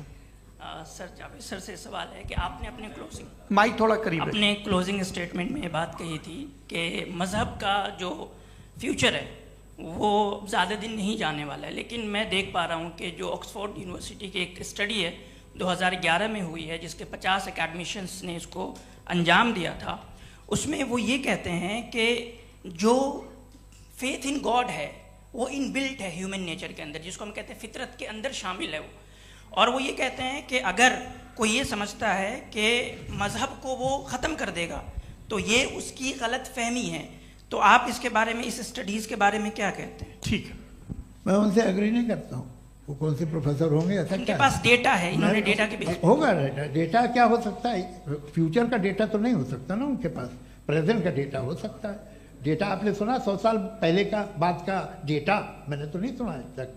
तो आज उनकी ये राय है और होगी राय, ठीक है, दुनिया में तरह तरह की राय है लोग, लेकिन मैं समझता हूँ कि वक्त के साथ इंसान ज़्यादा से ज़्यादा रीजनेबल और लॉजिकल होता जा रहा है। आज आप देखिए वेस्टर्न यूरोप में क्या परसेंटेज है नॉन बिलीवर्स की, बहुत हाई, वहाँ चर्च खाली पड़े होते हैं। तो अल्टीमेटली तो इंसान कोई ऐसी बात बहुत अरसे तक नहीं मान सकेगा, चाहे गलत या सही, जो उसे उसके दिमाग को, उसके जहन को, उसके लॉजिक को अपील न करे। वो कह रहे हैं तो ऑक्सफोर्ड के होंगे तो कैम्ब्रिज के होंगे तो मुझे क्या लेना देना, उनका डेटा मुस्तकबिल का नहीं हो सकता है। जी दीपक, हाँ पूछिए। मैं आऊँगा अभी, पीछे की साइड भी आऊँगा, माइक वहीं भेजूंगा 2-3 साल के लिए। जी जावेद साहब आपसे सवाल है। नमस्ते। अरे भाई सर, अगर आप ही लोग तय करना है तो फिर 200 लोग तय कर लें। नहीं sir, please don't do this sir. Everybody has a right sir, but we can only take selected questions. No sir, ये यंग लोग भी हैं तो इनकी ये अब उतने यंग, भाई आप यंग हैं कि नहीं हैं? वो कह रहे हैं वो भी यंग हैं साहब, आप उनकी नौजवानी पर दावा उनको ही करने दें। हाँ मुफ्ती साहब आप यंग, हाँ पूछे। अरे भैया सर मेरा सवाल ये है, कुछ इनसे भी तो पूछो। जी नहीं, बस आपसे एक सवाल है। जैसे थीस्टों के पास अपने जो ईश्वर को मानते हैं उनके पास अपने सोशल गेट टुगेदर्स हैं, 5 रोज़ क्रिसमस आने वाला है, होली है, दिवाली है, ईद है। एथिस्ट क्या ऑफर कर रहे हैं? मतलब मैं इनकी दुकान से बोलूं मैं आना चाहता हूं उस तरफ, पर मैं अट्रैक्ट नहीं हो पा रहा हूं। मैं सोशल गेट टुगेदर्स क्या है आपके पास? वो ये कह रहे हैं कि जो धार्मिक लोग हैं, अलग अलग धर्म के लोग, उनके उत्सव त्योहार कॉन्ग्रेगेशन बहुत हैं। अब आपको मैं एक सुनाता हूँ, यहाँ हिस्टोरियन भी बैठे हैं, मृदुला जी आप बताइएगा सही है कि नहीं। ये एक कॉन्स्टेंटाइन, एक ग्रीक रोमन बादशाह था जो क्रिश्चियनिटी आने के 400 साल बाद उसने डिसाइड किया कि मैं क्रिश्चियन हो जाऊंगा, मेरी पूरी स्टेट कैंसिल हो जाएगी। उस ज़माने में ऐसे ही होता था, राजा जो धर्म इख्तियार करता था वो जनता भी कर लेती थी, इसलिए कि वो हो गया था बैंकरप्ट, और उसे जो मेडिटेरियन कोस्ट के रिच क्रिश्चियन वो थे मर्चेंट, उससे पैसा चाहिए था। तो उसने कहा यार क्रिश्चियन हो जाओ। तो उसने अपने वजीर से कहा कि भाई ये हिस्ट्री है कि अब हम लोग क्रिश्चियन हो जाते हैं। कहले सर हो जाएंगे, कोई प्रॉब्लम नहीं है, लेकिन एक प्रॉब्लम ये है कि 17 दिसंबर से 25 दिसंबर तक जो पेगन फेस्टिवल होता, जो पेगन जो फेस्टिवल होता है वो बंद हो जाएगा, इसलिए कि हम क्रिश्चियन हो गए तो होगा नहीं। तो वो बच्चों को बहुत बुरा लगेगा, पब्लिक को बहुत इंजॉय करते हैं, खासतौर से 25 को मेन डे। उसने कहा हाँ ये तो सही कह रहे हो, ये जीसस क्राइस्ट की पैदाइश कब थी? कहते साहब वो अप्रैल में थी। नहीं कट करो, वो 25 दिसंबर को है। यह हकीकत है जी। और 400 साल बाद क्रिश्चियनिटी के अप्रैल से दिसंबर ले आए, और इसलिए कि यहाँ पेगन फेस्टिवल होता था। अब मनाते हैं आप आराम से। ये जो सारे फेस्टिवल हैं ये रिलीजन से, हर एक को एक इंटरटेनमेंट डिपार्टमेंट चाहिए होता है अपनी कंपनी चलाने के लिए। तो ये रिलीजन ने, ये सेकुलर त्यौहार थे जिन्हें रिलीजन्स ने ले लिया है। ये मौसम के थे, फसलों के थे, किसानों के थे, उसको आपने लेके रिलीजियस रंग दे दिया। ये कोई रिलीजन से थोड़ी आए आप। अच्छा हमें देखिए, हम तो मुल्द हैं, हम ईद मनाते हैं, हम दिवाली मनाते हैं, हम होली मनाते हैं, हम क्रिसमस मनाते हैं। बम्बई की फिल्म इंडस्ट्री की सबसे बड़ी होली हमारे घर में, सबसे बड़ी ईद हमारे घर में। वो हमारे सोशल वो है, हमारा हेरिटेज है। ऐसा थोड़ी है कि we will throw the baby along with the water. ये तो अच्छी चीज़ है, इन्हें रखो, जो बेकार है फेंक दो। जी हाँ हेलो जी, मेरा सवाल नादवी जी से है। जैसा कि आपने बोला कि गॉड टाइम के भी परे हैं, और गॉड इतनी कॉम्प्लेक्स चीज़ है कि उसे ह्यूमन माइंड समझ नहीं सकता, और गॉड ने अर्थ पे फ्री विल भी दे दी है। तो आप अपना वक्त ज़ाया क्यों कर रहे हैं गॉड के बारे में बात करके? अपन को तो बात करनी चाहिए कि सोसाइटी को बेहतर कैसे करें। जी मैं, गॉड वही बताता है सोसाइटी को कैसे बेहतर करें। अभी मैं आपका जवाब देता हूँ।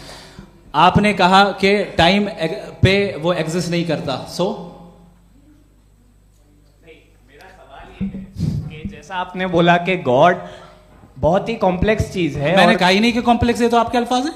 कॉम्प्लेक्स का लफ्ज गॉड के लिए सुइटेबल नहीं है। क्यों? क्योंकि कॉम्प्लेक्स वो चीजें होती हैं जो ऑब्जेक्ट हो। God is not an object जिसको आप इंस्ट्रूमेंट के जरिए लेबोरेटरी में जाके टेस्ट करें, oh it's very complex. No, वो कोई कार का इंजन नहीं है। मेरा वो फिलोसॉफिकली नेसेसरी बीइंग ऐसी बीइंग है जो सिंपल बीइंग है। हाँ, आप उसको मुकम्मल तौर पे उसकी तमाम हिकमतों को जान ले और हर चीज को जान ले, ये पॉसिबल नहीं है, क्योंकि वो ऑल वाइज है, आप ऑल वाइज नहीं है, और वो खुदा है, वो आपको सारी चीजें बता दे, ये जरूरी नहीं। मेरा सवाल ये नहीं था, मेरा सवाल ये था कि जब गॉड इतना परे है इस दुनिया से कि उसने अर्थ पे फ्री विल भी दी है, हम सब ह्यूमंस की फ्री विल है, और जो सोसाइटी में हो रहा है वो अपन लोग डिसाइड करेंगे, तो अपन लोग डिसाइड नहीं करेंगे ना, अपन लोग डिसाइड नहीं करेंगे। गॉड जो है, गॉड ने वो उसकी जात, उसकी एग्जिस्टेंस टाइम एंड स्पेस से परे है, लेकिन वो हमारा टेस्ट ले रहा है और उसी गॉड ने हमें बताया कि तुम्हें क्या करना है क्या नहीं करना है, तो जाहिर है उस गॉड की बात सुनेंगे ना हम। वो पीछे एक चश्मा लगाया जो मैम खड़ी हैं, उनको दीजिए। हाँ, आप जी जी बिल्कुल आएंगे। देखिए मैं कोशिश कर रहा हूँ सब तरफ जाने की। हाँ, उनको दीजिए माइक जी। हेलो सर, मैं ओमनी प्रेजेंट नहीं हूँ, टाइम पाबंद हूँ और जहां तक कोशिश कर सकता हूँ करूंगा। जी, अपना नाम बताइए। मेरा नाम उर्सुला है, मैं दिल्ली यूनिवर्सिटी की एक स्टूडेंट हूँ और मैं स्टूडेंट फेडरेशन ऑफ इंडिया से हूँ। मेरा सवाल मुफ्ती जी से है कि इस हॉल के इस कमरे में बैठ के हम लोग रेप की मोरालिटी के बारे में फिलोसफिकली बात तो कर सकते हैं, बट असलियत ये है कि रोजमर्रा की जिंदगी में औरतें रेप के थ्रू गुजरती हैं, और हम लोग सिर्फ नंबर्स पे इस तरह नहीं देख सकते, क्योंकि कितनी औरतें हैं इन कंट्रीज में जहां पे आप बता रहे हैं कि केसेस कम हैं, जिनका एक्सेस है कि वो जाके केस फाइल कर सकें।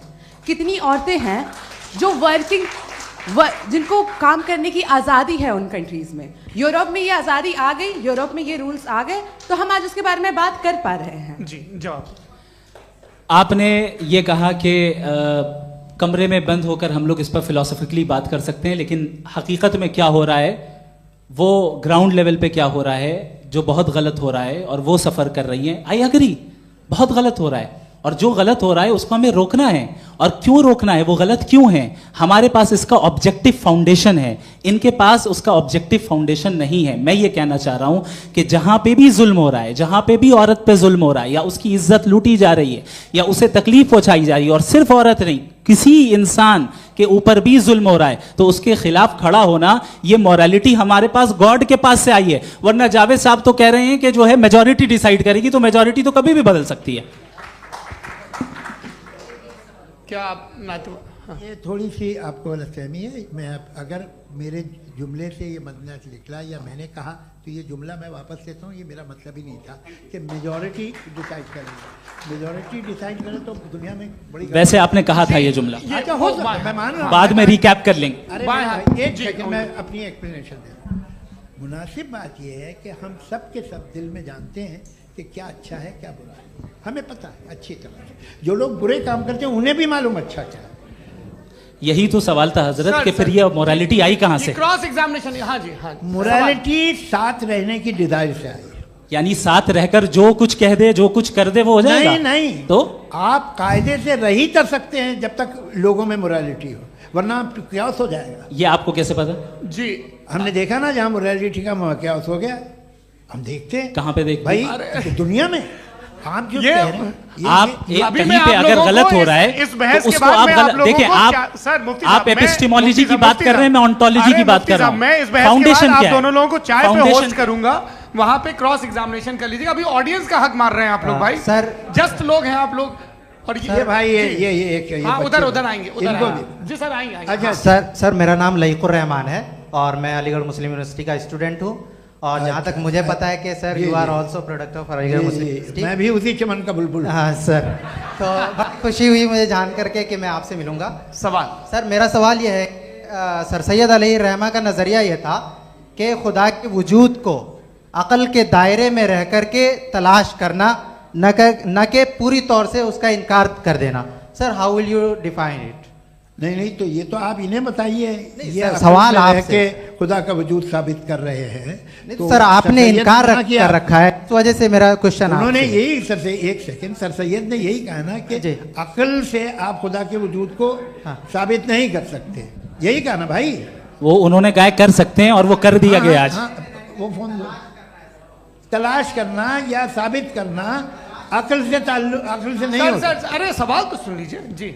अकल से नहीं हो सकता है, यही कहा ना आपने। अकल से हो सकता है। अरे वो यही कह रहे हैं भाई, आप बता रहे हो सकता है, वो तो कुछ और। आप अगर सर देखो नौजवान फोन ले लो, वो इतनी कमाल की यूनिवर्सिटी है। अरे भाई दे दो जरा, एक मिनट दे दो भाई, मेरी बात सुनो, माइक पे बोलो ताकि जो लाखों लोग देख रहे हैं। माइक दे दो ना। अरे देंगे ना माइक, तुम ठहरो तो। हाँ सर, मेरा सवाल ये था कि सर सैयद अलैहि रहमा का एक नजरिया था अपना कि खुदा का जो वजूद है उसको अकल के दायरे में रह करके तलाश करना है, न कि पूरे तौर से इनकार कर देना है। ये उनका कॉन्सेप्ट था। लेकिन मेरा सवाल ये है कि आप इसको कैसे डिफाइन करते हैं, एक्सप्लेन कैसे करेंगे, मैं आपसे जानना चाहता हूँ, क्योंकि you are the product of Aligarh Muslim University. मुझे अकल के दायरे में रख के मैंने बहुत तलाश की, मुझे मिला नहीं। हाँ ये इधर वो चश्मा लगाए जो, हाँ उनको दे दीजिए। जी जी फटाफट पूछिए, बस 5 मिनट है, 5 मिनट में खत्म हो रहा है। हाँ अस्सलाम वालेकुम मुफ्ती साहब, एंड मेरा सवाल जावेद अख्तर साहब से। क्या नाम है आपका? अरे भैया सब मुझे तो पूछ रहे हो। फैज पूछिए फैज साहब। तो मेरा सवाल ये है कि अभी जो एथियस्ट है वो problem of evil argument use कर रहे हैं अगेंस्ट मुस्लिम्स, राइट? कि इस दुनिया में इतना सारा इविल है और अगेंस्ट मुस्लिम तो यहाँ अगेंस्ट थियस्ट। हाँ थोड़ा सा करेक्ट कर लीजिए भाई, पूरी मशक्कत ही इसी बात की थी कि किसी एक मजहब पे बात न टिके। जी, तो बेसिकली ये आर्ग्यूमेंट ऐसा है कि इस दुनिया में इतना ज़्यादा ईवल एग्जिस्ट करता है और अगर एक ऑल गुड गॉड है तो वो रोकता क्यों नहीं है? लेकिन इस सवाल में एक हिडन अजम्पशन ये है कि इस दुनिया में ईवल एग्जिस्ट करता है। अब एथियस्ट ये कैसे ऑन्टोलॉजिकली प्रूव कर सकते हैं कि इस दुनिया में ईवल एग्जिस्ट करता है? मैं आपको बताता हूँ, थोड़ा सा समझा। नहीं सर, हम लोग इनको सुनिए। नहीं please don't do that. I want to explain ontologically. नहीं हम समझ गए सर, इनको अब जवाब देने दीजिए। अच्छा सवाल पूछ लो। मैं अभी तक क्या था वो मैं थोड़ा सा ऐड ऑन कर लेता हूँ। तुम गुरु, तो हम जब इसका राउंड 13 करेंगे ना तब तुमको स्टेज पे बिठाएंगे। जी तो हाँ जल्दी से। तो देखिए एथियज्म के हिसाब से सब कुछ रैंडमली बन गया है, सब कुछ एटम्स और मॉलिक्यूल्स है। एक पत्थर में और मुझ में सिर्फ इतना फर्क है कि हम लोग एटम्स और मॉलिक्यूल्स का अलग अलग रीअरेंजमेंट है। अब एक पत्थर को कोई इंसान तलवार से 2 टुकड़ों में काट दे या मुझे, according to atheism it is same, there is no evil and good according to atheism. जी अच्छा, फैज साहब का सवाल ये है कि हाँ कोशिश भी करते तो इससे गलत सवाल नहीं कर पाते। एक लाइफ फॉर्म है और लाइफ फॉर्म में फीलिंग्स हैं, मतलब लाइफ फॉर्म सुनता है, देखता है, टेस्ट कर सकता है, फील कर सकता है, तो उसकी जो क्वालिटी इस बबल में आ गई है वो जानवर में भी है, इंसान में भी है। तो जाहिर है कि उसे कोई तकलीफ पहुंचेगी, तो चूंकि उसके पास वो सेंसिटिविटी है तो मैं करेगा। पत्थर में वो सेंसिटिविटी नहीं है। तो ये क्या सवाल हुआ कि अगर पत्थर को काटा तो पत्थर को तकलीफ नहीं होती, तो आपको काटे तो आपको क्यों तकलीफ हो? बैठ जाइए। जी हाँ अगला सवाल। हाँ पूछे जी जावेद अख्तर साहब। अरे भैया सब आप लोग मुफ्ती साहब को छोड़ रहे हैं, मेरे ही पीछे पड़े हैं क्या? फिर चलो बोलो भाई। You asked how God can exist when children die in Gaza. Huh? You asked how God can exist when children die in Gaza, and you also mentioned the rise of atheism in Europe. But the same events also are leading many atheists and non-believers to turn towards faith. How do you interpret this contradiction, where suffering pushes some away from God, yet brings others closer to belief? आपको एक बात बताऊं, दुनिया perfect तो कहीं भी नहीं है, हर जगह कुछ खामियां हैं। बेटा 1 मिनट आप ही को कहेंगे, देखो वो तो कुछ खामियां, कमज़ोरियां, खराबियां सब जगह है। लेकिन अगर देखोगे ईमानदारी से कि दुनिया सबसे ज़्यादा महज़ब कहाँ है, एक आम शहरी को कहाँ हुकूक हासिल हैं, वो बोल सकता है, अपनी मर्ज़ी से काम कर सकता है, अपनी मर्ज़ी से राय दे सकता है, हुकूमत के ख़िलाफ़ बोल सकता है, बरसरे इक़्तिदार लोगों के बारे में बोल सकता है, सरमायादारों के ख़िलाफ़ बोल सकता है। तो आपको ये स्कैंडिनेवियन कंट्रीज़ में मिलेगा, वेस्टर्न यूरोप में मिलेगा। मैं नहीं कह रहा वो परफेक्ट है, बिल्कुल नहीं, वहाँ बहुत ख़राबियाँ भी हैं, परफेक्ट तो कोई। लेकिन जिन जिन मुल्कों में, लैटिन अमेरिका देखो, गल्फ़ देखो, वहाँ पर आपको ये ज़रूर है कि रेप नहीं होते होंगे। रेप की ज़रूरत क्या है भाई? उसको तो ख़रीद लो, घर में रखो, सड़क पर रेप करने की क्या ज़रूरत है? मगर सुनिए, मगर हकीकत ये है कि वहाँ शख्सी आज़ादी राय देने की, बोलने की नहीं है। जी ये एक आखिरी सवाल मुफ्ती साहब से। हाँ मैम, इनको माइक दीजिए। शुक्रिया। मेरा नाम मनीषा है, मैं हरियाणा से आई हूँ।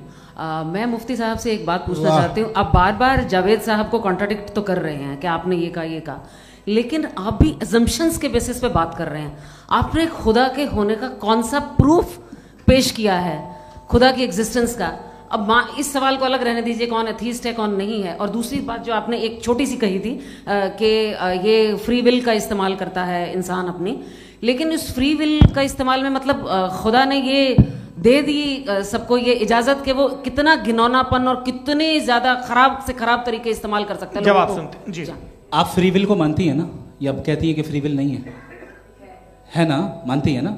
तो अब आपके पास इसका कोई एक्सप्लेनेशन नहीं है कि अगर एक इंसान उस फ्री विल का इस्तेमाल करके गलत काम कर रहा है और बच के अच्छी जिंदगी गुजार के निकल जा रहा है, उसका कोई रिकम्पेंस नहीं है। हमारे वर्ल्ड व्यू में जो इंसान गलत काम कर रहा है उसको भी रिकम्पेंस यानी उसका बुरा बदला मिलना है, और जो सही काम कर रहा है उसको सही बदला मिलना है। लिहाजा जो फ्री विल है वो इस तरीके से है कि एक लिमिटेड टाइम तक खुदा ने मोहलत दी है। ऐसे नहीं कि छूट दे दी, जो करना है करते रहो हमेशा।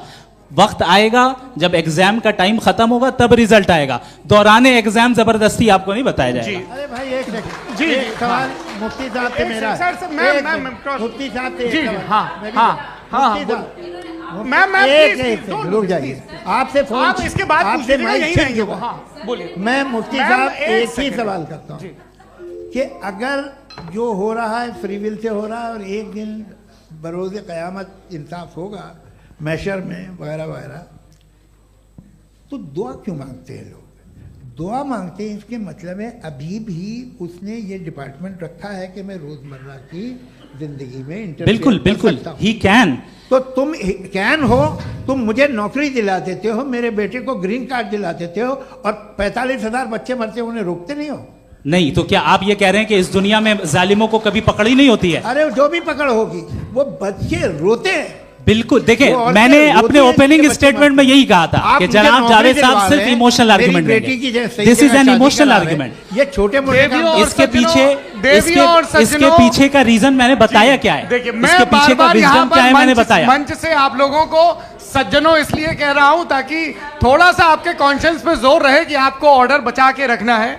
वक्त तय हुआ था, ये वक्त पूरा हुआ, आपने इतने धैर्यपूर्वक सुना, मैं आप सबका बहुत बहुत शुक्रगुजार हूं। यदि इन दोनों विद्वानों की इच्छा होगी तो कभी हम इस बातचीत का राउंड 2, राउंड 3, यही तो देखिए खूबी है इंसान की कि बहस मुबाहसे में वो पड़ा रहता है। आप लोगों ने बड़े धैर्य का परिचय दिया, बहुत बहुत शुक्रिया। इसी के साथ ये बातचीत यहाँ पे समाप्त होती है। मैं एक बात बता दूं, ये सारी बहस हो गई, अब मुफ्ती साहब और बड़े मुफ्ती साहब इन के साथ मैं खाना खाने वाला हूँ। अच्छा।